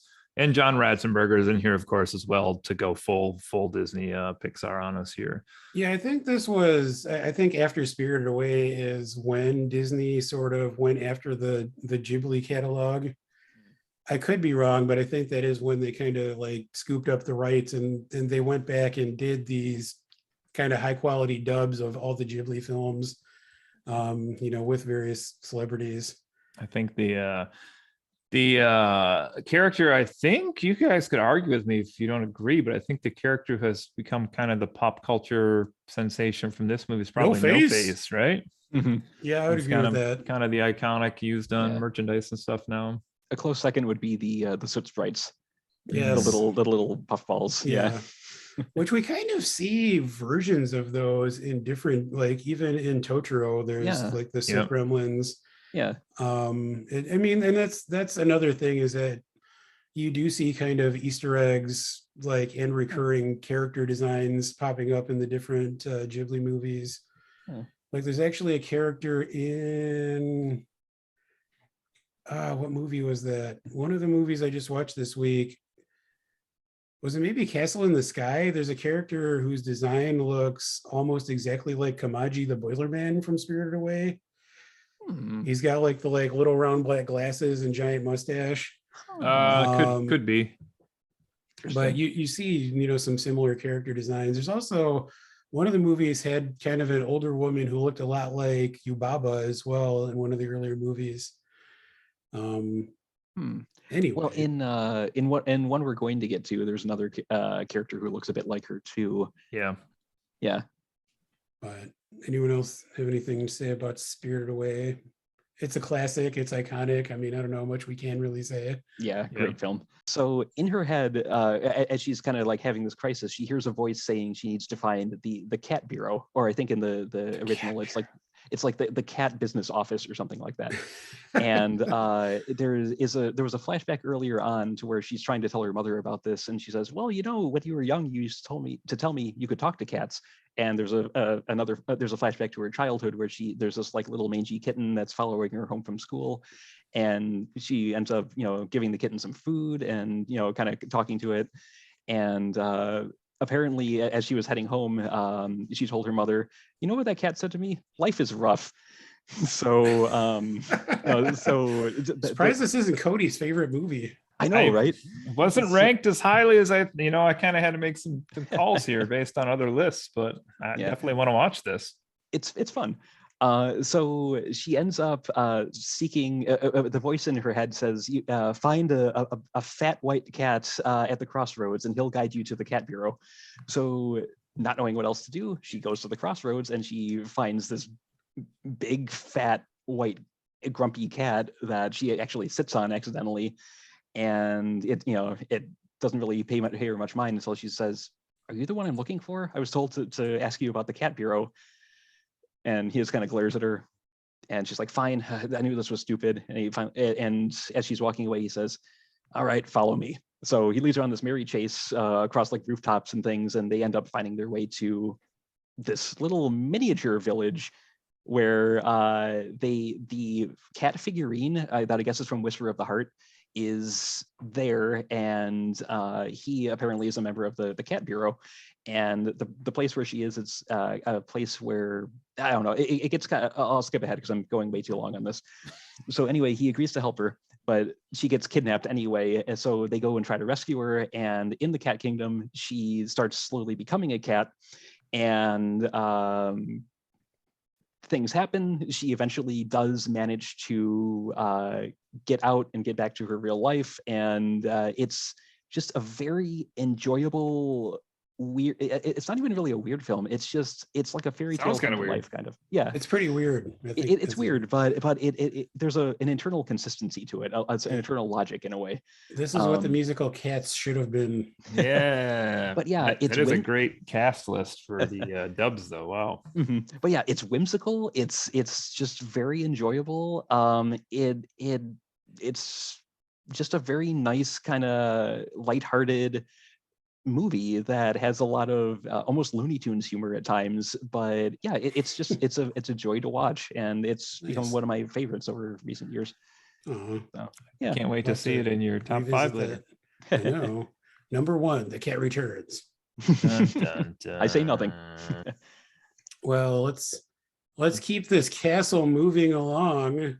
Wink. Wah, wah. Speaking of ruining Batman. Swear to me. 2004, the next masterpiece from Hayao Miyazaki, or so I'm sure the marketing would have said. Howl's Moving Castle. This movie is interesting because it is one of a few Studio Ghibli movies that is based on an existing work. Mm-hmm. It was based on a novel by Diana Wynne Jones. I'll kind of take lead on this one, give us a very short summary. I actually just rewatched this one yesterday. The main character's name is Sophie, and she's a young woman who works in a hat shop. And one day it's set in kind of like a vague European city, or at least like European inspired city. And she's walking around town one day and like has a chance encounter with a wizard named Howl, except I don't think we know that yet. We actually, you hear rumblings at the beginning of the movie. I said that I was going to keep it short, and now I'm just like getting into it. I know the feeling. Now I know how Henry feels. You hear rumblings earlier on about the fact that there's this wizard named Howl out there, and they actually, towards the beginning, she's in the hat shop she works at, and her and some other women that work there, they like briefly see this moving castle out in the distance, and one of the women says that it's Howl's moving castle. And they talk about how Howl is like heartless and that he eats beautiful young women or something like that. Mm-hmm. And Sophie's all sad because she's never been beautiful because she's just like a spinster, or so she thinks. So she's out and about in town, and she starts, I think she's getting harassed by these soldiers. Yep. And this dude swoops in to kind of intervene and save her. And he's a wizard of some sort. We don't know yet, but it's Howl. Anyway, I think it's later that same night, she's in the hat shop and this witch comes in, the Witch of the Wastes. And Sophie doesn't know who it is at first. So she insults her, and the witch puts a curse on her that turns her into an old woman. And that's basically the setup for the movie. She gets this curse that turns her into an old woman. And part of the curse is that she can't talk to anyone about it. Mm-hmm. So she kind of sets off on her own to try to find Howl, to hopefully find a way. And she finds her way to his moving castle and kind of encounters a cast of colorful characters there. I don't want to get too much into, the point-to-point plot after that, but this is another movie that is set against the backdrop of war.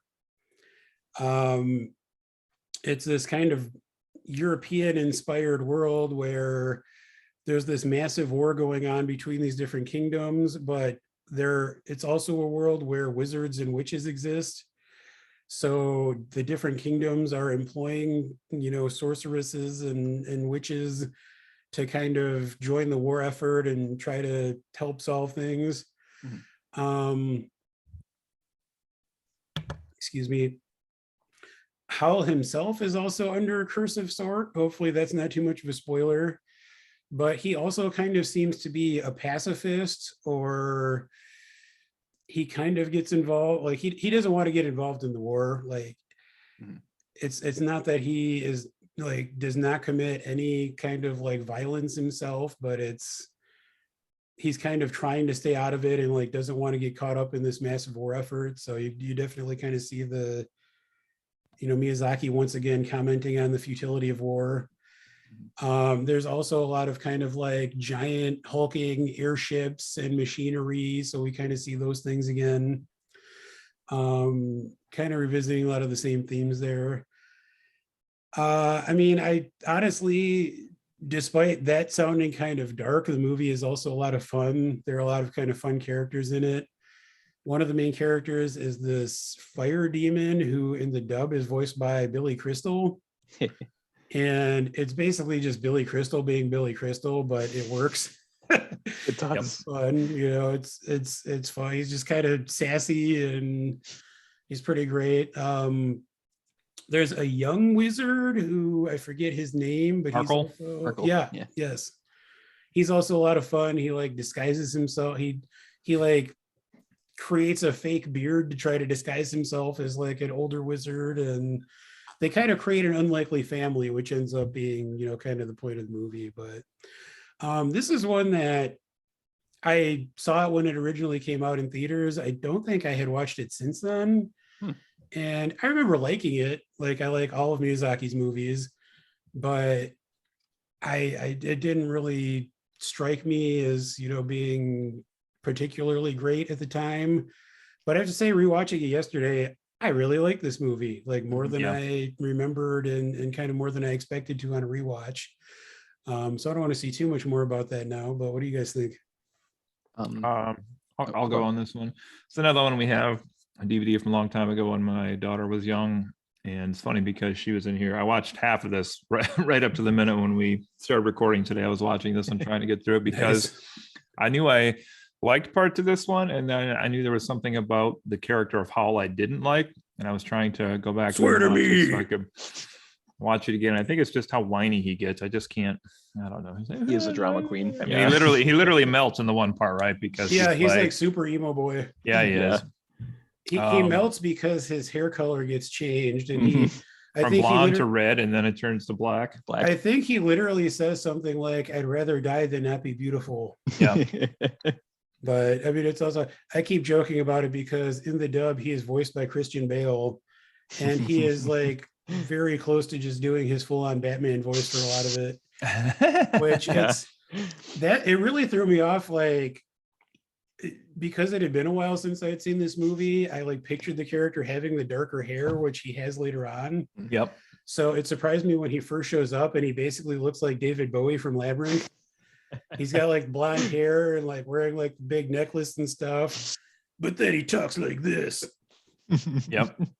My daughter did not remember this very well from when she was little. And first, she actually said, "Can we not watch Howl's Moving Castle?" When I said we were going to rewatch a bunch of these this week. And as we were watching them, she said today she apparently thought Castle in the Sky was Howl's Moving Castle. And that's the one she didn't want to watch again. And when she saw Howl today, she was like, "Oh yeah, he's so dreamy." And I was like, "Oh yeah." Oh no, she's gonna be one of those girls. But it is a fantastic cast of characters. I had to step away for a moment. Did you guys mention the scarecrow on the stick also? Oh, I forgot about Turnip Head. The Hidden Prince. Yeah. That came out of left field.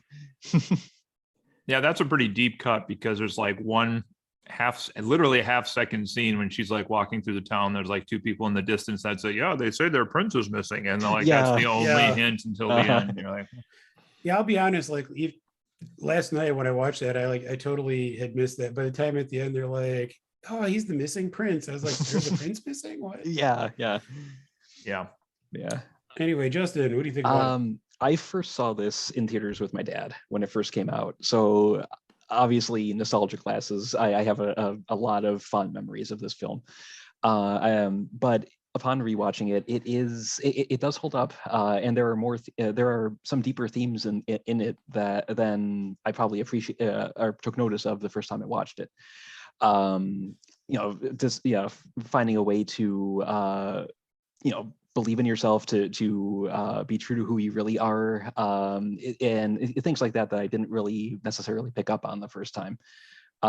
We can talk a bit more about it later if you want, but seeing it again after some years had gone by, I think was a good thing because similarly to Kiki's earlier, there's more depth here than there seems on the surface. Agreed. All right. Up next, 2006, the debut feature film from Goro Miyazaki, who is Hayao Miyazaki's son. Not anymore. I mean, that's fair. Has anyone seen Tales from Earthsea? I saw it. Did you? On the rack at the library, and I left it there. Oh my God. Based on the ratings.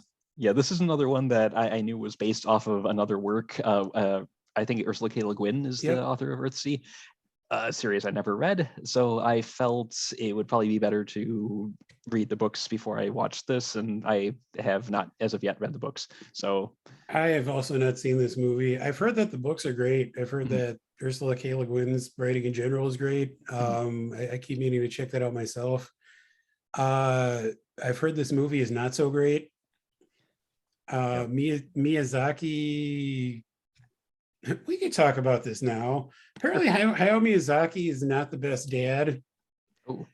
And it's weird because apparently I think Goro was his firstborn son, who's born in like 1967 or something like that. Okay. And Hayao Miyazaki has said that having children kind of changed the direction of his work. And made him want to start making things that he thought his children would appreciate. But somewhat ironically, it also kept him away from his children. Yeah, I was good to say. He's kind of a notorious workaholic, and it's pretty public that he just was never there for his kids. Like, I mean, Goro has come out and said that he has, like, I think he said at one point that his father gets like full marks as an animator and 0 points as a dad. So they had this very strained relationship. Like, it sounds like they just like never really talked to each other for long stretches of time. That was enough to make him want to get in the family profession. Yeah, well, and it's weird. I mean, he started out not in the family profession, and I'm honestly not sure exactly how he came to direct this movie. I know that he did work for the Studio Ghibli Museum for a while, but I don't know how he made the leap to directing. But from what I've gathered, like, Hayao Miyazaki was never really super thrilled with the idea, and I still don't think they have a great relationship. So it kind of sucks. Well, when your dad names you after the 4 armed combatant from Mortal Kombat, that's already but so there's a lot of sadness there, but I've heard that this movie is not that great. So speaking of not great movies, Hayao Miyazaki comes at us in 2008 with Ponyo. Which I'm just gonna flat out say it, I think is his worst movie. Yeah, this is the only Ghibli film that I actively dislike. I wouldn't go that far. I think it's okay, but that's all I can say about it. Is I think it's like aggressively okay. Yeah, it's basic. I mean, story summary, it's The Little Mermaid, kind of, basically. Yeah. I mean, I don't really feel like we need to get into it too much.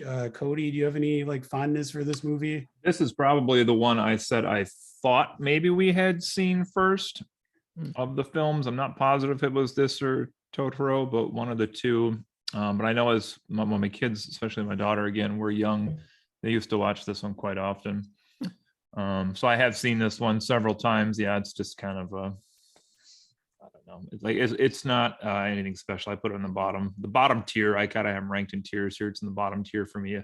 Fantastic voice cast again, though. Liam Neeson. Wow. Yeah. Liam Neeson, Tina Fey, Kate Blanchett, Matt Damon, Lily Tomlin, Betty White, Cloris Leachman. That's good stuff here. But yeah, not much to write home about. The one thing I will say about it is that it'll make you want to eat some ham. That's not wrong. I mean, the food is beautifully animated. Yeah, that's about the best thing I can say about it. Well, that's good because we can just keep on trucking along here. Okay. Has anyone seen Arrietty? Yes, once. Yeah, a few years back. It's kind of a Japanese take on the Borrowers or the Littles, if you remember those from like back in 1980 something. Small people who live in a house like between the walls, and they have their own little society. And it's all about how they get by and the trials and tribulations they go through. I enjoyed it. It's not one of my faves, but it's not a bad movie by any means. Is it just little people that are supposed to live between the walls, or no? Harry Potter's all grown up. I'm not steeped in like the Japanese mythology and stories, tales and fairy tales and things of that nature. So this was the first one that I watched from this series that I was like, wait, I already know this story. Like this was, so you did see Arrietty, Cody? Yeah, I saw it when we got into these a long time ago. But yeah, it's The Borrowers is all it is. It's just same thing. Well, I mean, it is actually an adaptation of The Borrowers, so it's not. Yeah. So watching this, I was like, okay, I know what this is. Okay. Interestingly, both Arrietty and the next movie were written by Hayao Miyazaki and Kiko Niwa, so co-written. But again, it's one that Miyazaki had a hand in writing but didn't direct. So you guys, sounds like you guys are both kind of like lukewarm on Arrietty. Like it was good, enjoyable, but not like great. You said, it's a fine film. It's just cool. Bottom tier for them. Yeah. Has either of you watched From Up on Poppy Hill? I have not actually. Got it from the library, didn't get to it. I actually want it. So this is Goro Miyazaki's next movie. After Tales from Ritzy. And it's actually pretty well reviewed. Like I actually want to watch this one. From what I've gathered, it's kind of just like a gentle, sentimental, like coming of age type movie. I don't think there's really any fantastical elements, at least from my vague awareness of it, but it was pretty well reviewed. So I think it is maybe a step towards Goro establishing himself, as a director. Sounds like it's about the thrills of rental properties and demolition of buildings. So Rent. I mean, we can skip over that one for now. Okay. Which brings us to one that might be slightly controversial. Bum, bum, bum. Which is, as of now, maybe the next two. But go on. As of now, the final motion picture from Hayao Miyazaki. He's working on a new one, but we'll see how that goes. The Wind Rises, 2013. This may be the only time in history that a movie trailer has made me cry. I am such a Miyazaki fan that watching the trailer, in the trailer, it says the final masterpiece from Hayao Miyazaki. I was in a bar when this trailer was released. I watched it on my phone and it made me feel some goddamn feelings. It's fucking terrible. I'm glad you added those on your phone because I was like, we go to vastly different bars. Yeah. I would go to that bar if that was playing in the background. Probably would not be labeled a bar in the United States, but go on. So 2013, The Wind Rises. At the time, it was going to be Miyazaki's swan song. Should be noted, he had announced his retirement a couple times before. I think he actually said he was going to retire after Princess Mononoke. But as I said, he is a workaholic. He's one of those people who just can't stop. This one really felt like it was going to be his last movie, to the extent that they put it right in the trailer and everything. It's, I would argue, probably his most personal movie, which is kind of funny because it's a biographic. Well, it's a fictionalized biopic based on Jiro Horikoshi, who was a Japanese aeronautic engineer, airplane designer, basically. Okay. Most famous for designing the Japanese Zero fighter plane, which was infamous during World War II. But it's ostensibly about Jiro Horikoshi's life, but thematically, it's kind of about art and the corruption of art and kind of exploring a lot of themes related to that. I mean, just to kind of briefly go over the plot. I mean, not even going through the plot, but even just thematically, Jiro becomes fascinated with airplanes when he's a young kid, and he has poor eyesight, which he knows will preclude him from being able to become a pilot. So he realizes that a way to kind of be connected to aviation would be to become an engineer and be able to design airplanes. Okay. And so that just becomes his goal in life. And it's intercut with these dream sequences in which he's interacting with this famous Italian airplane designer engineer. Caproni. Yes, who is voiced, I mentioned this before we started recording, voiced by Stanley Tucci in the dub, doing a great stereotypical Italian accent. But he's reading this magazine when he's a kid who has this is it Marconi? Hold on, what's his name? What are you asking? Caproni? What's the character's name? Caproni or Hirokoshi? No. Anyway, the Italian guy. What's the Italian guy's name? Caproni. Caproni. He's reading a magazine that has Caproni in it, so he starts having these dreams about him, and it kind of goes throughout his entire life. And basically, Caproni in the dream serves as this sort of inspirational character to keep him going and pursuing his dream. But it ends up being he has conflict because his dream is to design a beautiful airplane that he can kind of call his own. But it's set against the We're backdrop. gonna make it the rivets flat on the top, to decrease the air drag. But it's set against the backdrop of this war, so he kind of has to accept the fact that the only way he's going to be able to design an airplane is for the military. And even though he's opposed to the war himself, much like Miyazaki, he kind of in order to pursue his dream, he has to accept the fact that his dream is going to be responsible for destruction and kind of evil. So that's really thematically what the movie's about. And yeah, I mean, that's about it as far as like plot stuff, I think. Okay. I think it's a beautiful movie. I think that I'm honestly kind of nervous about the fact that Miyazaki is deep into making another movie, because I do feel like this would have been, and was at the time, kind of the perfect farewell from him. Like I said, it does feel like his most personal movie, also his most kind of mature movie. It's really not for children to any large extent. I mean, he's definitely kind of flirted with more mature things in the past. Princess Mononoke is fairly mature. There's like some violence and things like that. Yeah. But this is just a very, I mean, aside from the dream sequences, it's a very kind of adult, grounded movie. And it's, you know, obviously ties very deeply into his lifelong dream, like lifelong love of aviation, but it also seems to be kind of exploring like what are the effects of a man's work, like reflecting on like a life's work and, you know, an artist's impact and things like that. Like it feels meta on a number of levels as well. Do you guys have any thoughts? It sounds like something I'd enjoy. Oh, you haven't seen it? I have not, sadly. Oh, I thought this was going to be one that was controversial. No. I mean, just from your description of the themes and you know, everything beneath the surface, it does sound like something I would really like. So it's one I'll have to track down at some point. Yeah, I mean, I do think it's.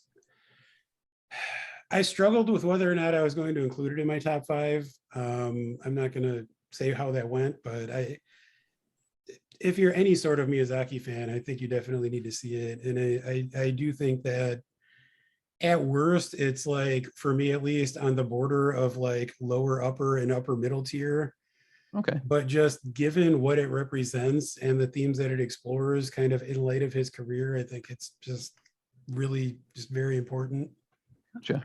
I think the theme of someone's creation going on to outlive them in many ways is kind of central to what you're talking about here, right? Like people that worked on the atomic bomb were sad their technology had been used towards an atomic bomb, or the people that worked on rocketry for space were sad that it became a weapon in the war. And like there's definitely that aspect to this film. That being said, this is a bottom tier film for me in the series. I think it's a jumbled mess. I don't particularly enjoy the dream sequences or the actual story that's going on. I don't really enjoy how his because depiction. You don't have a heart. No, I don't think like, that's how? it. The depiction of his marriage with his wife, I did not particularly enjoy that either. So this, for me, this had a lot I did not really like. As far as the relationship, I agree that that's not really well developed, but to me, that kind of feels like it is maybe mirroring Miyazaki's own life. I might be reading too much into it, but just that could be. And I mean, given like what I know of his home life, I feel like you see the struggle that Jiro has in this movie between, you know, trying to have a personal life in that relationship, but like being really driven by his work. Yeah, I guess it's that, but it just goes through several steps of like, how can I make this relationship work and then this marriage work? And then like, he knows she's, spoiler, Justin, gonna die. And she's got the consumption. He like, but then he makes the choice to like not be with her. And then like she dies when he's not there. And I'm like, well, that was against your character from the last hour of the movie. So, okay. That's okay. That's not fair. That's not really how that plays out. Okay. Tell me how it plays out then, minute by minute in the movie. Okay, I will. All right. Spoiler alert for Justin. I can take my headset off. Take your headset off if you want. It's up Werner to you. Herzog's in this movie. Go on. It's true. Werner Herzog sings in this movie. If that doesn't sell you out, I don't know what will. Okay. Anyway, all right. Spoiler alert. I mean, if you want to take your headset off for a minute, it's up to you. Okay, I have to use the bathroom anyway. So okay. All right. So here's what happens, Cody. So they're getting ready to test his ultimate creation, the Zero. So he has to go do that. And his This wife, one, he went from Jiro to hero. From Jiro to Zero. Oh, so you're on my side then. No, so he's going to do that, and his wife is at home, and she lies and tells everyone she's going for a walk, and she makes the decision to go back to the sanatorium to die. That's true. So he doesn't like abandon her. For all he knows, she's gonna be home when he gets home. Like, she makes the choice to go off and do that because his boss's wife, who they're living with, at least speculates, it's that she wants him to remember her how she was, before she gets like super, super sick or dies or whatever. I mean, I guess, but like he takes the time to say, like, even though she's gonna die from this is still a relationship I want to pursue, and I'm in it to win it with her. And yeah, he loves her. but then he's not with her. Does he? He's doing this work thing, but he's gotta come back, but then she's gone. It's not his fault. This to me is a movie that tried to be beautiful and only succeeded partially.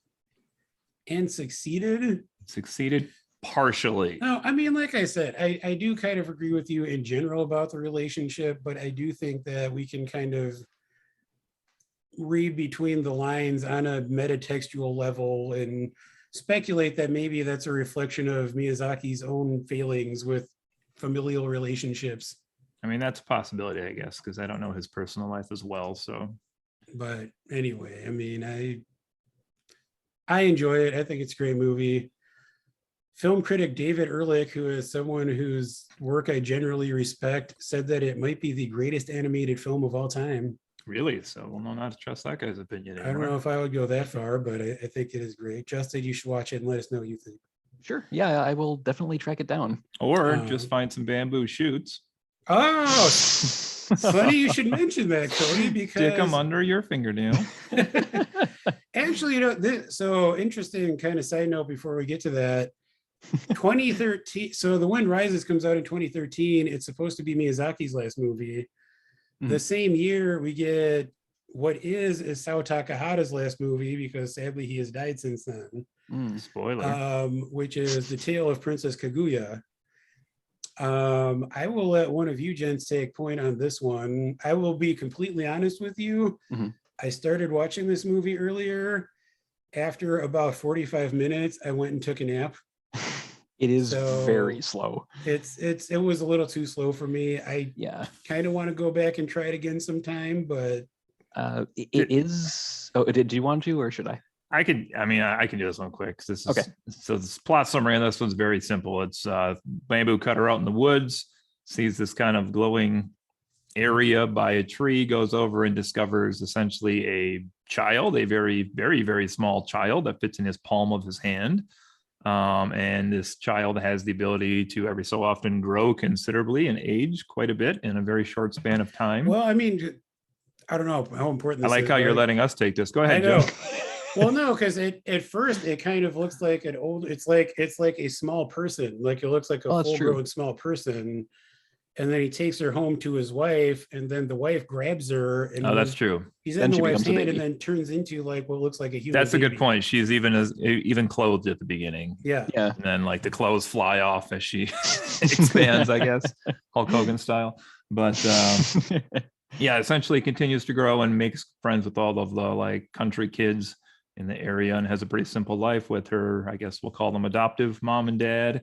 And eventually the woodcutter is back out in the forest and sees another glowing area. This time it's a bamboo tree that he chops apart, and I assume it's gold, some kind of shiny currency at least falls out of it that he then uses to improve the family's lives, because he wants to make the daughter, the princess, a real princess in the city. And so that is where they go, and they they buy a big palace, or build, I don't know, but and begins to court the upper class, the aristocrats of town, and try to kind of wed his adoptive daughter off fairly quickly.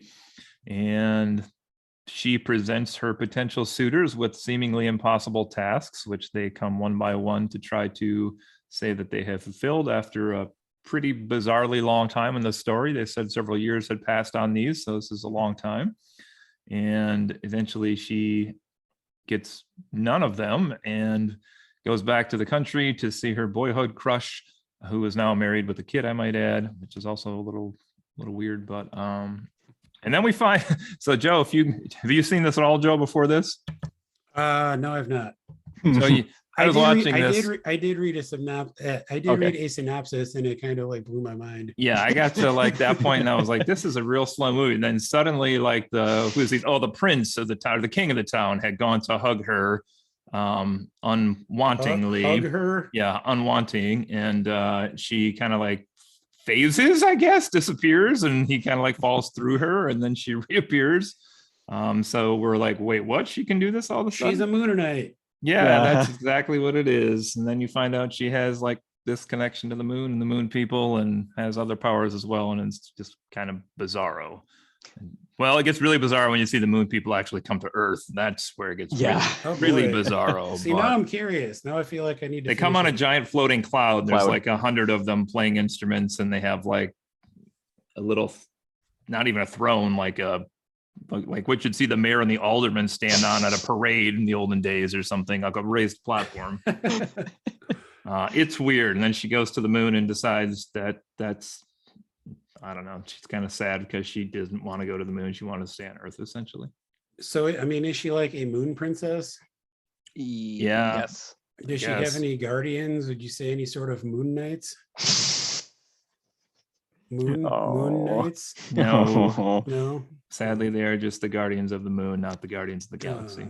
But yeah, this is actually an adaptation of a what I gather is a pretty old Japanese folktale, which I've never read in its original form. So the only real exposure I have to it is this, and I'm sure there's some sort of cultural significance to it, especially with the moon. But I am not comfortable, like say, taking a stab at exactly what that is. I mean, like the premise of like a poor family finding like a child in the wilderness, I don't think that's necessarily strictly Japanese. That's like a pretty, widespread. It's just the ending stuff.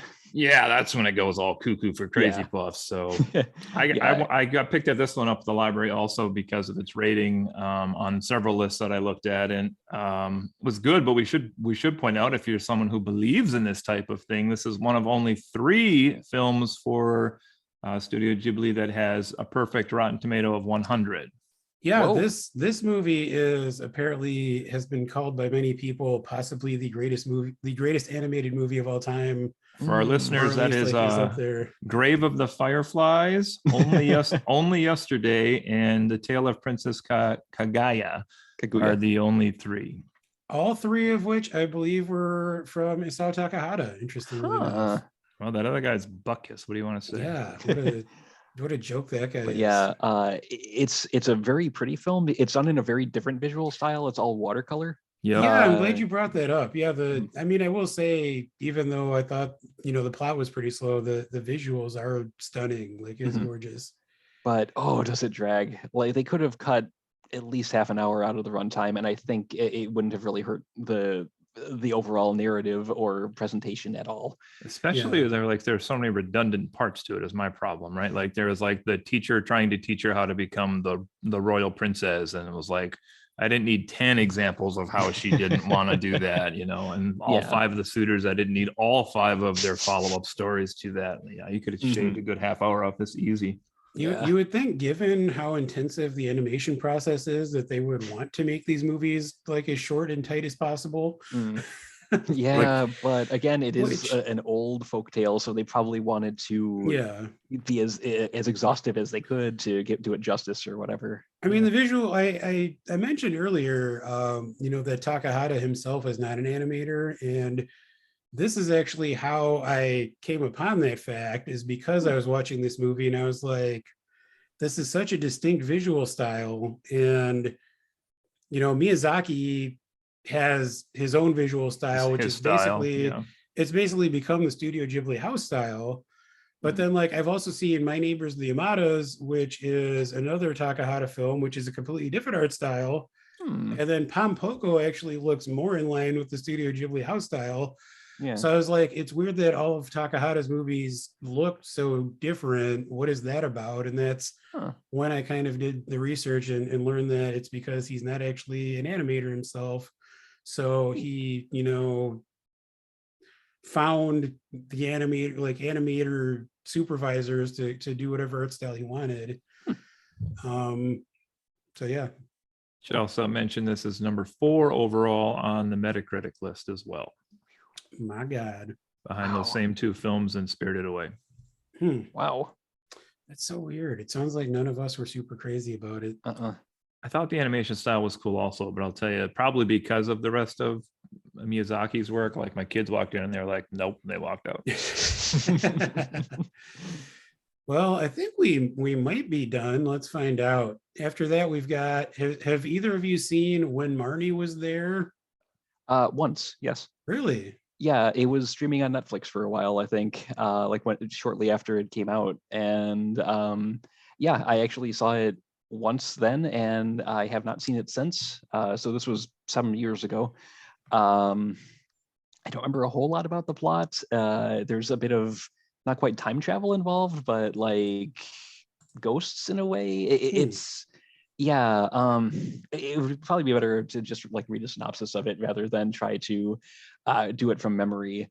I will say initially I thought there was like a lesbian romance thing going on because there's this a real very strong close relationship that starts to form between the 2 main girls, but it's weirder than that.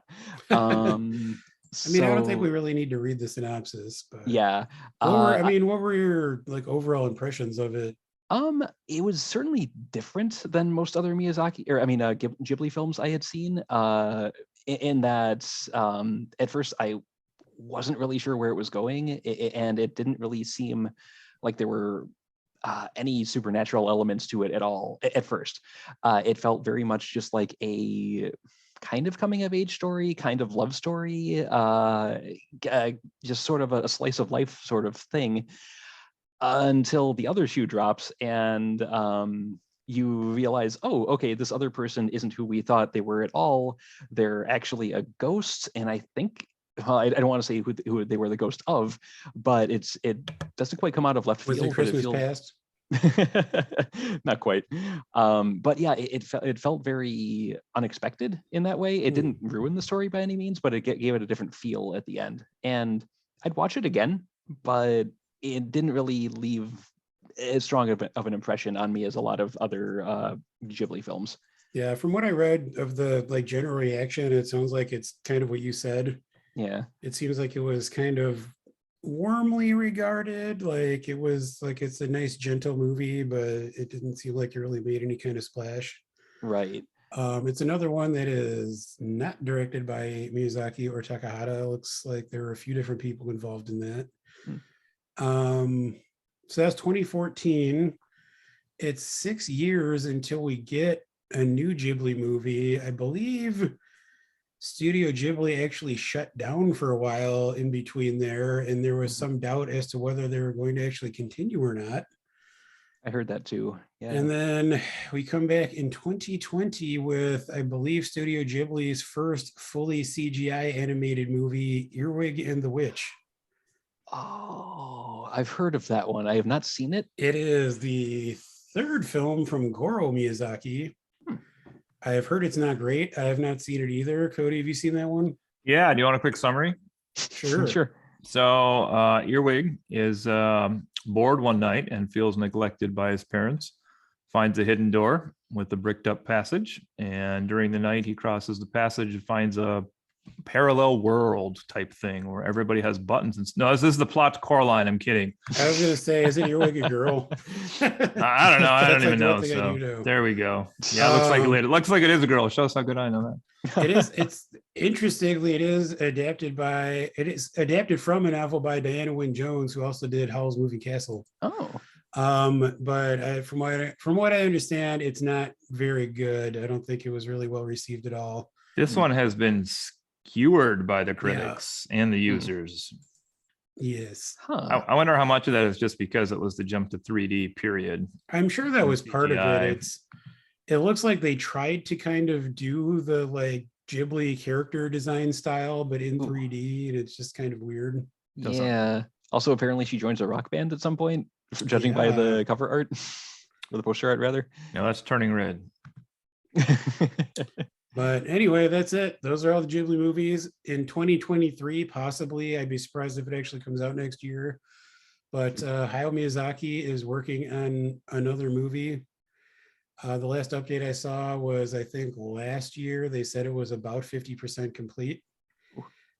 I mean, I mentioned before, I kind of joked about the intensive process of the animation when they want to make it shorter. I mean, Hayao Miyazaki is 81, I think now.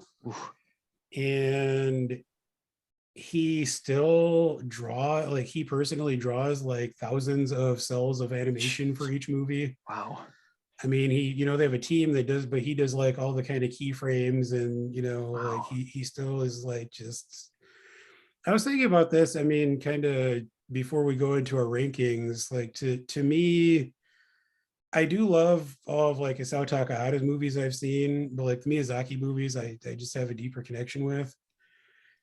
To me, I feel like he needs to be in the discussion for like certainly greatest living filmmakers, up there with like your Spielbergs and Scorsese's. But I feel like he's even more impressive because, for one, I don't think Spielberg or Scorsese actually write like any or at least most of their movies. And Miyazaki like not only writes and directs, but also personally like draws a lot of the animation for his movies. That is impressive. And it's just, I mean, it's just insane that like, one person like contains so much creativity and like literally creates these worlds, himself essentially. I mean, not to discredit the rest of the team that works on them, but he's definitely like, very strongly guiding it. Yeah. Yep. One other thing I just wanted to know quickly, we kind of mentioned this before we started recording, but I love the scores for pretty much all the Studio Ghibli movies. All of Miyazaki's movies, with the exception of Castle of Cagliostro, were scored by Joe Hisaishi. And he, I think, just does phenomenal work. I mean, there are at least, some passages from most of the movies that are like just etched into my memory of the scores. So I think pretty much every aspect of, most of these movies is just kind of beautiful and super well handled. Yeah. Do we want to get into the rankings? Sure. Does anyone have any other closing I just say as a thoughts closing before thought, especially since I came into these so late, it was really refreshing just to see kind of what else was out there. Not that by the time I was into these, I was still like a Disney fan per se or anything like that at that age, but the idea that there has been this other world that was out there that I hadn't been exposed to before was just really comforting to see at a late age, because I don't feel like you necessarily always get the chance to experience something like that with the media, whatever it is. And so that being like a thing my family is really into now, even my wife and my kids as well, is it's kind of nice that it's out there. And like a lot of the themes we talked about in here with the environmentalism and make my Captain Planet reference again for this podcast, but a lot of these films focus on like the use of earth or wind or water or, whatever element it may be. Somehow it's twisted and used in a different way in these plots and stories that feel very authentic and very different than what a story here in the United States would be about, right? Because it's always this blend of like tradition and culture with technology, and in some cases magic or other things blended in here too. But it just comes out to this this beautiful canvas, I think, where that's all kind of put on the paintbrushes together. So that's all I got to say about that. Yes.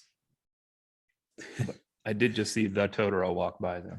The Totoro. Oh, no, maybe not the Totoro, but Justin, any other thoughts before we get into our rankings? Well, I do. I guess I can send us into those by saying I think it's a testament to just how skilled of a team they have at Studio Ghibli that that their films can bring so many types of people together. Like Cody mentioned, he hadn't really had a lot of exposure to any of this until, you know, somewhat recently. Versus me, who I've been into anime in general, you know, for probably going on 30 years now. So, and just across the board, seeing, you know, people with so many different takes on the medium, and yet having these films be able to appeal to damn near all of them, there's something magical in that. There's something just wonderful in what Studio Ghibli produces, and I think it's an admirable thing. So that's a great point. Yeah, I mean, was it Howl's Moving Castle you said you saw with your father, or? Yeah, I mean, the last 3 movies that I said, you know, I had seen during their theatrical runs, I actually saw all 3 of them with both of my parents. Oh. And I mean, they love them. So I mean, that's to your point about, you know, the fact that they reach all these audiences. Like, my mom notoriously will fall asleep like anytime she's sitting down for more than a couple minutes. So it's like she cannot, especially like, you know, at home, she can't like stay awake through a movie. Mm-hmm. And we watched My Neighbor Totoro one time, and she was just like captivated and like watched the entire thing. And then, you know, after that, I kind of lured them to see Howl's Moving Castle in the theater, because it was like, you know, the same people who made My Neighbor Totoro, and like, so it really does kind of like bring generations together. And I mean, it's also worth noting on a similar note that I think Ghibli has been responsible for introducing a lot of people to anime, like, you know, people who either just would not have experienced it, or maybe had certain preconceived notions about what anime was, and may not have given it a chance. So they really kind of have opened up, you know, opened up a whole new world for a lot of different people. Yeah. But let's get into it. We're going to do our rankings. We're doing top 5. I guess we're just going to each say our number 5 to start with, maybe brief reason why it's on the list, but okay. Who wants to start? Doesn't matter. Justin, do it. Okay. So my number 5 is Howl's Moving Castle.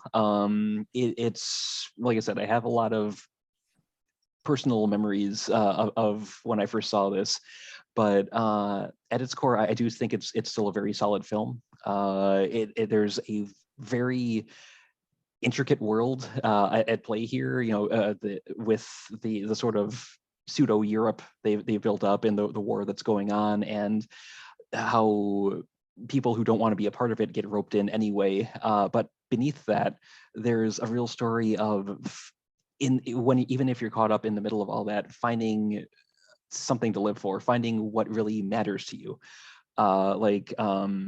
Sophie, is that the main character? I think. Yep. Yeah. She was, in a way, the curse did her a favor. She was trapped in a very mundane, humdrum sort of life until she got cursed and pretty much couldn't do her job anymore, and had to go out and try to find something else to do, find something a place where she fit. And the idea that even in the worst of situations, you can still find something worthwhile. That's, I think, the underlying message of Howl's Moving Castle, underneath all the pastiche of war and conflict and all that. And I think that's a really heartfelt message, and it speaks to me even more so after all these years. So beautiful film on a lot of levels. Nice. I just to interject here, we had talked about doing honorable mentions. Do we want to do that after our number 1s, or should we throw those in here now real quick? I know you just did your number 5, but okay. Honorable mentions: Princess Mononoke. Again, a great introduction to the studio, but I do feel that there are stronger and more meaningful films out there. Also, My Neighbor Totoro, Please Don't Kill Me. Beautiful film, wonderful. It's heartwarming, but not a lot of substance behind it. So those are my honorable mentions. I'm so curious about your top 5, the rest of your top 5, I should Right? say. Cody, do you have honorable mentions? I got a few in the middle tier, but I'm just going to give 2 an honorable mention tag here, and that's going to be Howl's Moving Castle, which just missed my top 5. probably solely hold back because Howl's such a whiny bitch, honestly. And my other honorable mention is Castle in the Sky, actually. I love me Nice. some good old air pirates. All right, my honorable mentions. I really debated putting both of these in my top 5 at various points, but I've got The Wind Rises, which just barely missed my list. But I do think that is just a beautiful movie. I think everyone should see it, especially if you're a Miyazaki fan. And then I've got Castle of Cagliostro. That movie is just a ton of fun. It doesn't have the emotional depth for me that a lot of the other Ghibli movies have, which is why it didn't make my proper list. But I mean, if you like just, fun action movies, I think it's definitely worth checking out. Okay. All right, Justin's number 5 was Howl's Moving Castle. Cody, what's your number 5? My number 5 is Whisper of the Heart that I watched today, actually. Really enjoyed this one, as mentioned. I just noticed with some of the Marvel movies and TV shows recently too, I've kind of started to gravitate towards the ones that just have that smaller plot where they handle, not a huge war in the movie or the TV show, but it's just kind of like this romance between the certain groups. And this is just a really refreshing one. It had enough mysterious elements though that it was something I enjoyed, like the cat that traveled around town who had multiple names based on where he was staying at, or the cat statue, or the antique guy, or the whatever it may be. So that's my number 5. Awesome. My number 5 is one that kind of surprised me, and that is Pom Poko. Love those Tanuki balls. I mean, I mentioned that I'd seen this movie years ago, and I remember liking it, but I didn't really have any, strong fondness for it. But rewatching it, it's a lot of fun, but it also does have the deeper, environmental message. And you do kind of get attached to some of the characters. And I just, like I said before, I think it might be the most kind of overtly funny of the Studio Ghibli movies. I just had a great time watching it, and Okay. I'm kind of surprised that it surpassed even some movies that I feel like I do have more nostalgia for. But I think that it's maybe just a better time at the movies. Do we want to switch it up or just go to Justin's number 4? Your host, and you go. Justin Henry, what is your number 4 Studio Ghibli film? Okay, my number 4 is Nausicaa in the Valley of the Wind. Of the Valley of the Wind. Disqualified. It's not a Studio Ghibli film. I'm sorry. But I just love the world building in this. It feels like such a unique and just vibrant yet decrepit version of what a post-apocalyptic world could look like. There's just a lot going on there between the world trying to reassert itself with the Sea of Decay, the nations trying to claw to power and to survive, even if it means bringing back the horrors of the past, regular people just trying to survive in the middle of it all. There's so much going on here, and there's never a dull moment. And yet it never feels like it's just action for the sake of action, or spectacle for the sake of spectacle. Like each scene builds upon the ongoing plot, and it's a great synergy of action, world building, story, and deeper meaning, with the whole environmental message that maybe we should stop fighting against nature and try to figure out a way to incorporate ourselves into it. So that's my number 4. Nice. That is a good movie. I don't know if we mentioned this before, but for the fellow nerds out there, it does feature the voice talents of Sir Patrick Stewart on the dub version. So that's worth noting as well. Cody, what's your number 4? My number 4 is Nausicaa, the Valley of the Wind, because Justin told me to pick it. No, actually, that is my number 4, though, for real. Wow. Nice. And I also hadn't seen that one until yesterday, I think. So also a lot of the exact reasons Justin just mentioned here, the environmentalism and the world rebuilding itself, and kind of this whole thing, despite the fact that I maintain my stance that if their city had been on the opposite side of the continent, the whole thing would be different. But that's besides the point. Patrick Stewart, I was just going to mention as well, a very small speaking role there for him, Lord Yupa. And then can't forget Shia LaBeouf is in this as well, because everything is better with Shia LaBeouf. Actual cannibal Shia LaBeouf. It's true. Does So the beef play the boy from the other village, or yeah, okay. Hasbull. Yeah, no, I think Justin hit most of the points already there, but it's a wonderful world. And I liked, just the whole idea of the trees were petrifying and then crumbling, and then that was kind of replenishing the earth. And it was like the earth replenishing the earth, which we would hope would happen to our earth if humans would One ever would hope. stop killing it so fast. Yeah.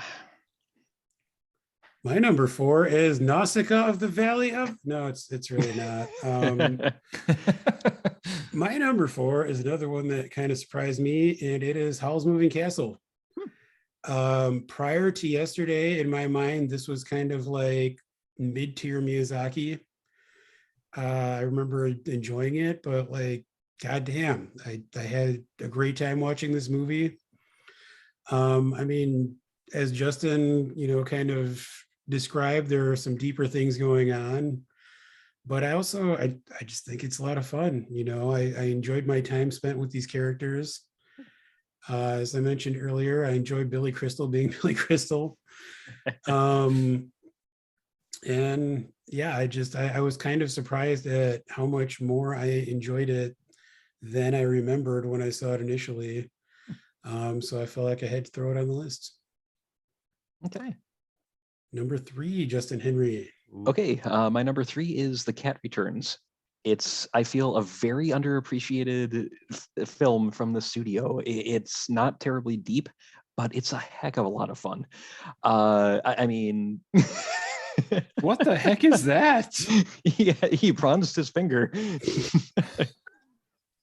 But no, seriously, it feels like a modern day fairy tale in a way.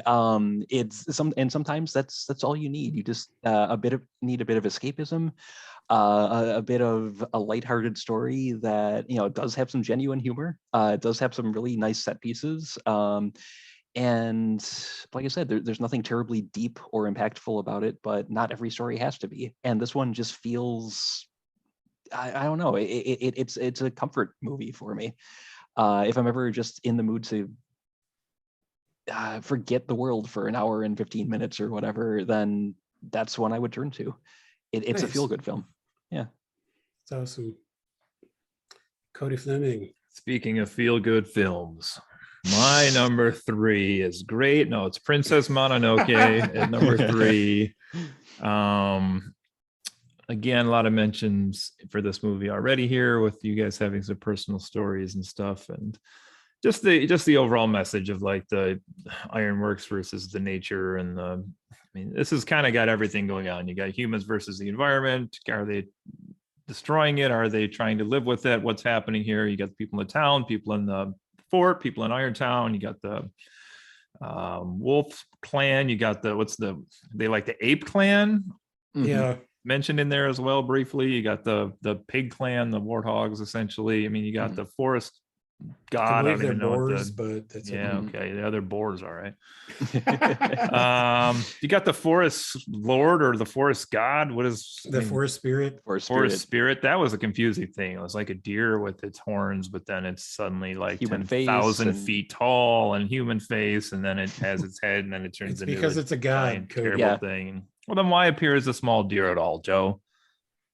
Get on your godly self and just it doesn't need to explain itself to you. Why would its Tanuki ever not stretch its balls out? Yeah, I mean, it's the same sort of thing. Well, at least it didn't turn shimmering blue and appear across the lake. I guess it's got that going on. So anyway, Mononoke, I like this one a lot. And as mentioned again, Gillian Anderson. So there you go.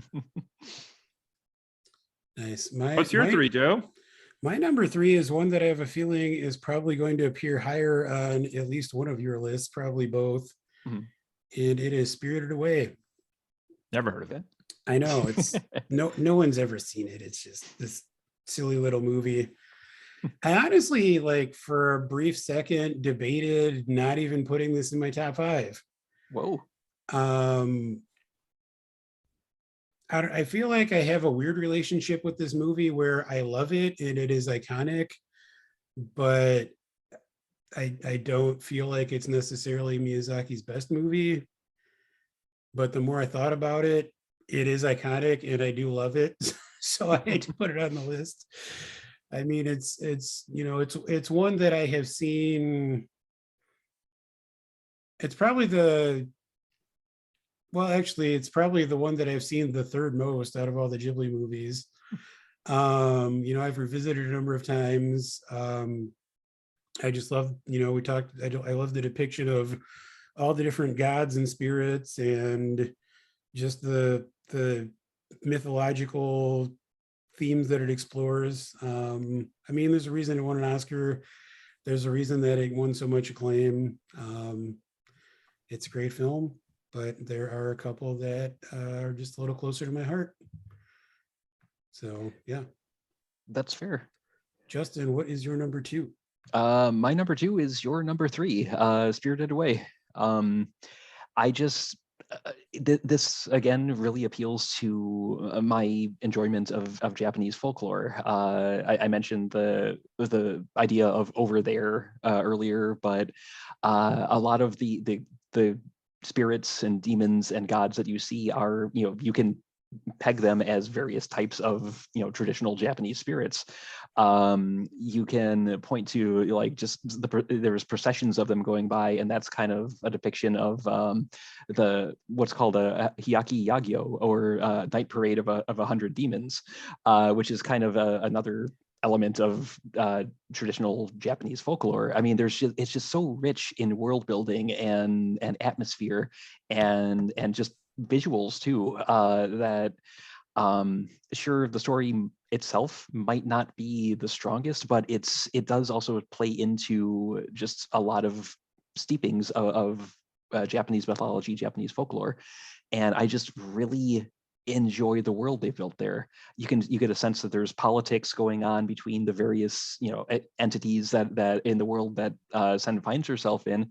They don't necessarily make perfect sense, but you get the feel that they're internally consistent, like they make sense to the things that live there. There's rules they abide by, there's power struggles and things like that, and it feels just very well realized. It is like you're taking a step sideways into a different world, and I really, really like the film as a whole, as an experience.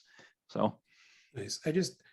I want to say, like, especially after what you just said there, I do really suggest that you go back and watch Pompoko again, because it is next to Spirited Away, it might be the Ghibli film that is most steeped in folklore.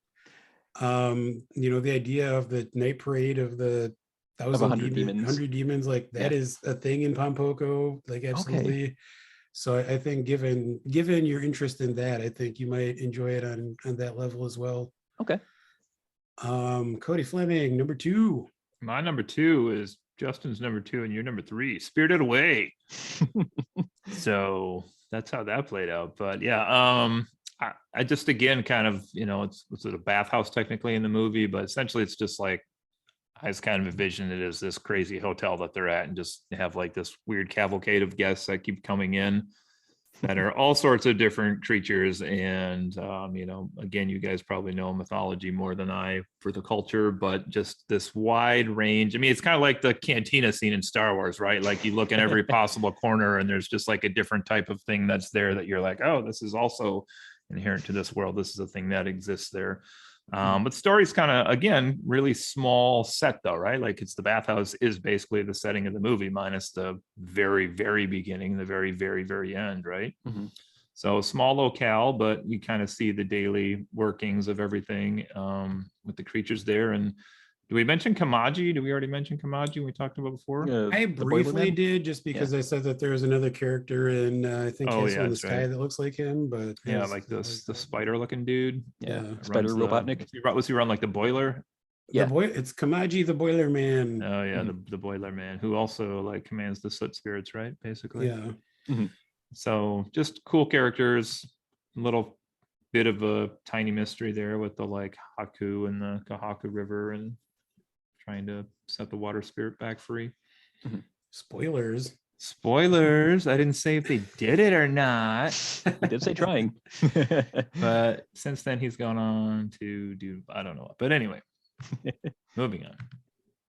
It's a good movie. It is a good movie. My number two, shocking everybody, is Princess Mononoke. Wow. I love this Mono movie. meant one. Mononoke actually means like monster or ghost. Why you Japanese Shut knowledgeable up, person? nerd. But continue. Anyway, I love this movie. I love the themes. I love the characters. I love the art. I love Lamp. I love the world. And I mean, I know, Justin, you said that you feel like the world building is better in Nausicaa. Mhm. For me, it just the portrayal of this forest kingdom, and like Cody was describing the various kind of animal gods and like different factions. Mhm. But for me personally, more than that, it's just something I talked about started talking about during Castle in the Sky, just like the lushness of the forests and this kind of idyllic, lost nature that it seems like Miyazaki is yearning for. I honestly think maybe on a subconscious level that this movie is responsible for me getting into hiking and like wanting to go out into nature and connect with that. Like, this is going to sound weird, but I feel like when I need to like close my eyes and like go to a peaceful, happy place, it's like this is what I picture, is like Miyazaki's super Grave of the green, Firefly. lush Oh. version of a forest. Like, this movie is just kind of ingrained into my psyche. So it's just, and I mean, maybe part of it is because it's the first one of his films I saw, but it's just like, it's just like part of me and has been for the past like 20 years. So I kind of can't get away from it. That's fair. Well, it brings us to our number ones. I'm very curious to see how this is going to go. Justin Henry, what do you got? Okay. My number I Can't one Returns again. with a vengeance. What? No, my number one actually hadn't been my number one until I went back and rewatched it recently for this podcast and picked up on a lot that I didn't the first time. Kiki's Delivery Service. And it does, and on its surface, it is, it just seems like your standard coming of age story with magic and as a metaphor and all that. But it's a lot deeper than that. Kiki leaves home and she's really only good at one thing, and it's her passion. She loves flying. She enjoys doing it. She does it all the time when she can, and she ends up, when she finds a place to settle, she ends up turning that into a career, and that ruins it for her. And there's something, I think, very poignant in that, where if you try to take something that you love and monetize it, or turn it into something that you, instead of it's something you do for fun, it's something you instead need to rely on, it can kill it for you. And when Kiki starts losing her magic, it's when she starts to see that, the world it just wants her to do this without any sort of necessarily any sort of gratitude or appreciation, and it's just a way to make ends meet. It loses her. She literally loses her magic because the magic of what she had done for enjoyment has been taken from her, and that really is a strong, powerful message that when I first saw this years and years and years ago, I hadn't noticed. And even at the end, when she's regained some of it, she's able to fly again, she still can't talk to her cat. Something in her has changed, and even though she's regained some of what she used to love, she's never quite the same. So it's a story about ruining something that you had once been such a core part of you, trying to regain that, but beyond that, one step further. And I know this is a deep dive. It's a story about depression, because once she loses what she used to love, the joy of it, she's not the same person. And when you can manage that, you can try to regain some of that feeling that you lost, but it never really goes away. And that's kind of evidenced at the end when okay, she's regained some of her powers. She can fly. She can go back to doing what she was doing. She's come to terms with that, but she can't talk to Gigi, her cat. She's never quite going to be the same again after she's had her run-in with that depression, that loss of innocence, etc. It's a very heavy movie under the surface, and I appreciate the hell out of that. So that right there is why it's my number one, because it's a lot more than it seems on the surface. Wow. Well, it's a wrap, everybody. Yeah, right. Kiki's Delivery Service, the darkest movie since Grave of the Fireflies. Whoa. Okay. No, I mean seriously though, like Good analysis. Really, yeah, Thank you. I really need to rewatch that movie now. Like I just watched it and I feel bad now. Okay. I didn't catch the part at the end though. What are you saying? She can't, or she doesn't talk to her cat, or what are you saying? She can't. I mean, because throughout the movie, he's talking to her, and when she's unable to fly anymore, she's also unable to talk to Gigi anymore. And she regains part of what she lost by regaining the ability to fly on a broom, not her broom, because that broke. Yeah, to save the people at the end. Okay. Yeah, but I mean, she at the end, after she saves all those people, she's holding Gigi again, and he just meows. It's not words anymore. And yeah, that's kind of indicative that this is something that it's the old "you can never go home again" kind of feel, or kind of message. And yeah, it's underneath a very cheerful veneer for most of the film, but it's there. So could she understand him through the rest of the movie? Is that what you're implying, or just? Well, yeah, they have conversations and stuff. He's a talking ass cat, dude. Yeah. I mean, I guess that is true, but the more I thought about it now, like hearing you talk about it, I was wondering if maybe like the cat was making comments that we could hear, but she could not hear. But I think she directly reacts to things. Does she like answer his questions, or does he just make snide comments? That's all I picture him doing, but maybe I'd have to watch it again. Yeah. I want to say she reacts, but I mean, either way, she doesn't even hear. Yeah, either it changes, right? Yeah. We as the viewer at the minimum would have a different experience of the whole relationship. So yeah. Well, that's deep. All right. Yeah, well, heavy. Oh boy. Yeah. Sorry. So Cody, what's your number one? Well, it happened during World War II. Just kidding. No, my number one's what I assume is going to be your number one also. It's My Neighbor Totoro.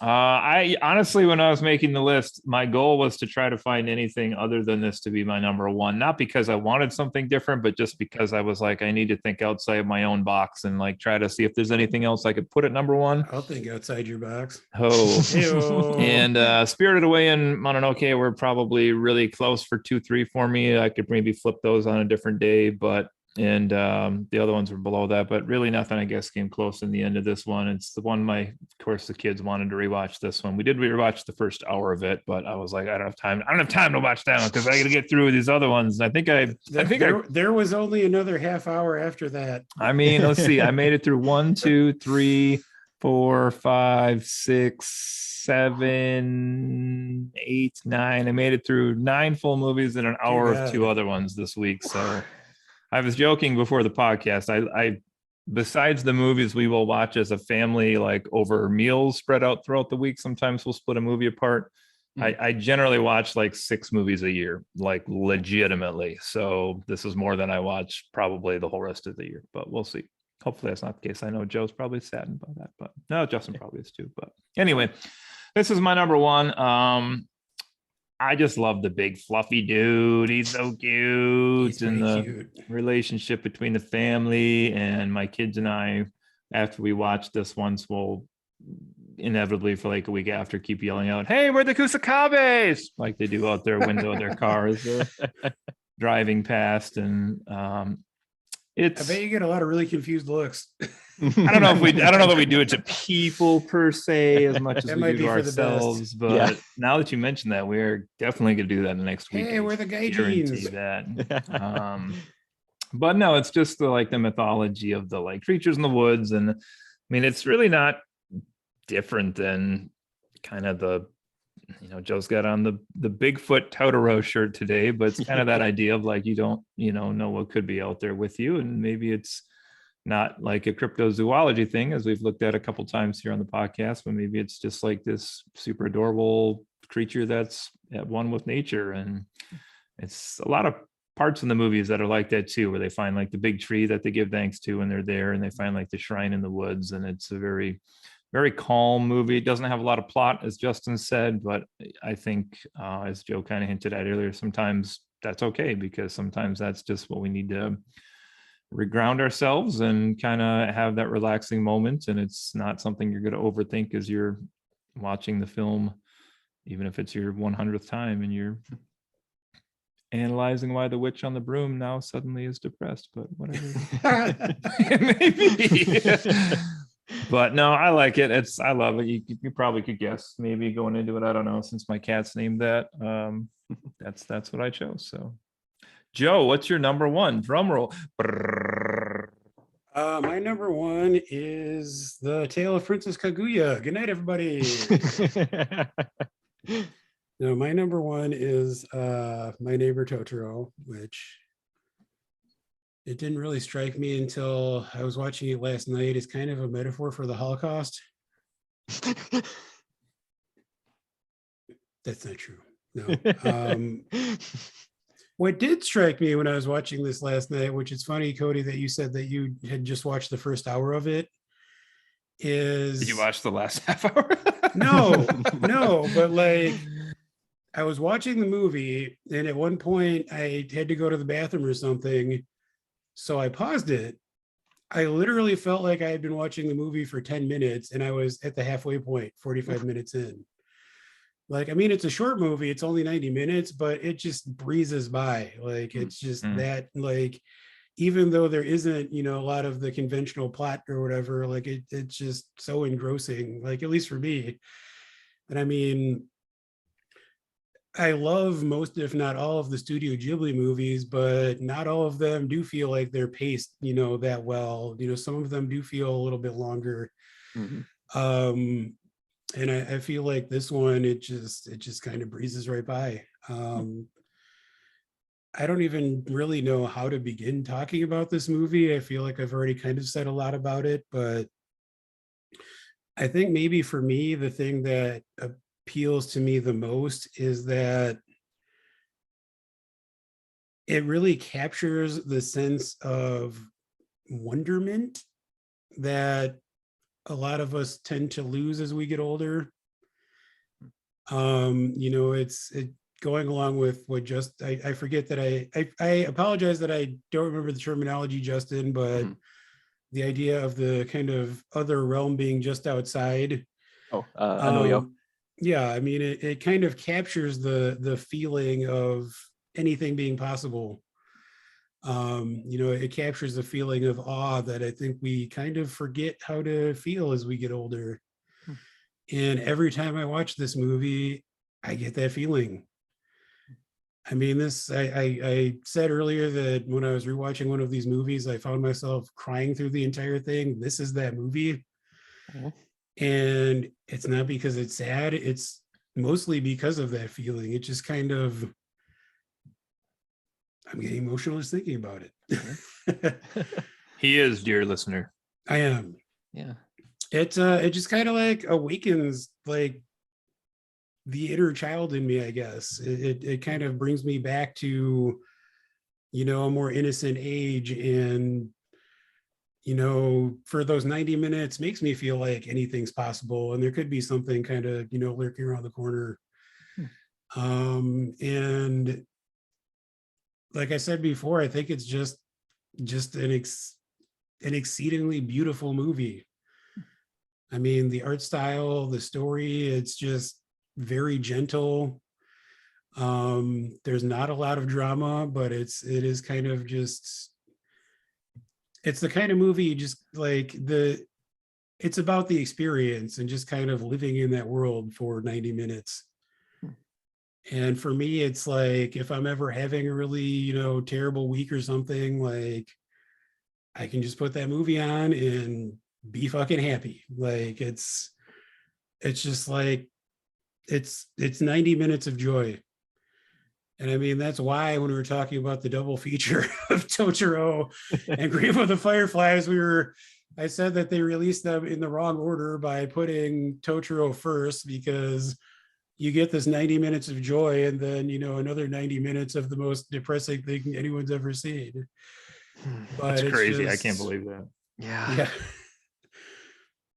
I don't know. I mean, it's cliche to say this, but like this movie kind of feels like home to me. It's like, it's just like a comforting. I mean, I know, Justin, you kind of said like it's maybe a comforting thing in a kind of a negative way, but I mean, not necessarily negative, but like that there's not much more to it, like for you. But like for me, that's all I need. Like there's not another movie I can think of that really gives me that same feeling.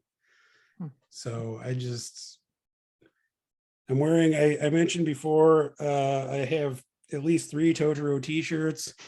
We got some Chinese takeout for dinner and I ate it with my Totoro chopsticks that Alexis got me. Yeah, it's the big guy is just kind of part of my life. And I don't think Hayao Miyazaki is me. Well, I shouldn't say that. He's probably made better movies, and like honestly, Grave of the Fireflies, if we were just talking about like the best movie, I was thinking about this. That might be like the best Studio Ghibli movie. Nope. But but man, it's hard to sit through. But it's hard to sit through, and it's not one that I like ever need to necessarily watch again. And I mean, since we're talking about favorite Studio Ghibli movies, like just nothing even comes close for me. So I guess that's that. So did they not actually grow the giant tree? Is that just a dream, or? Yes and no. They grew it and then they put it back.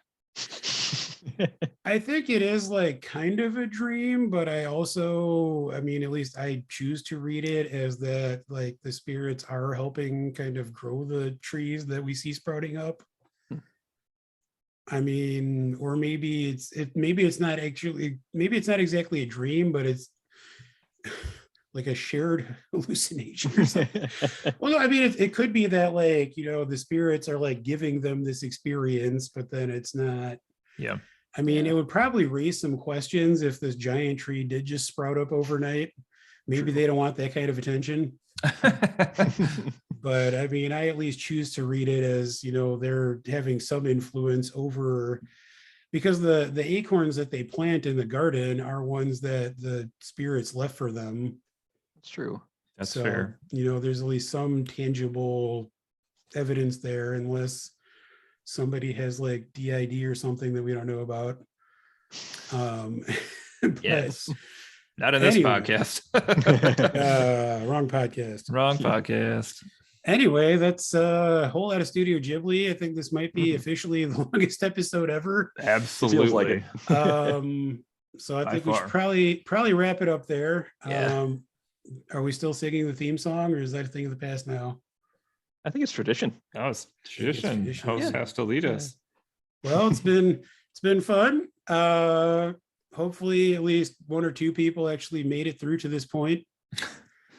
Miyazaki himself and his son finding out why he doesn't love him.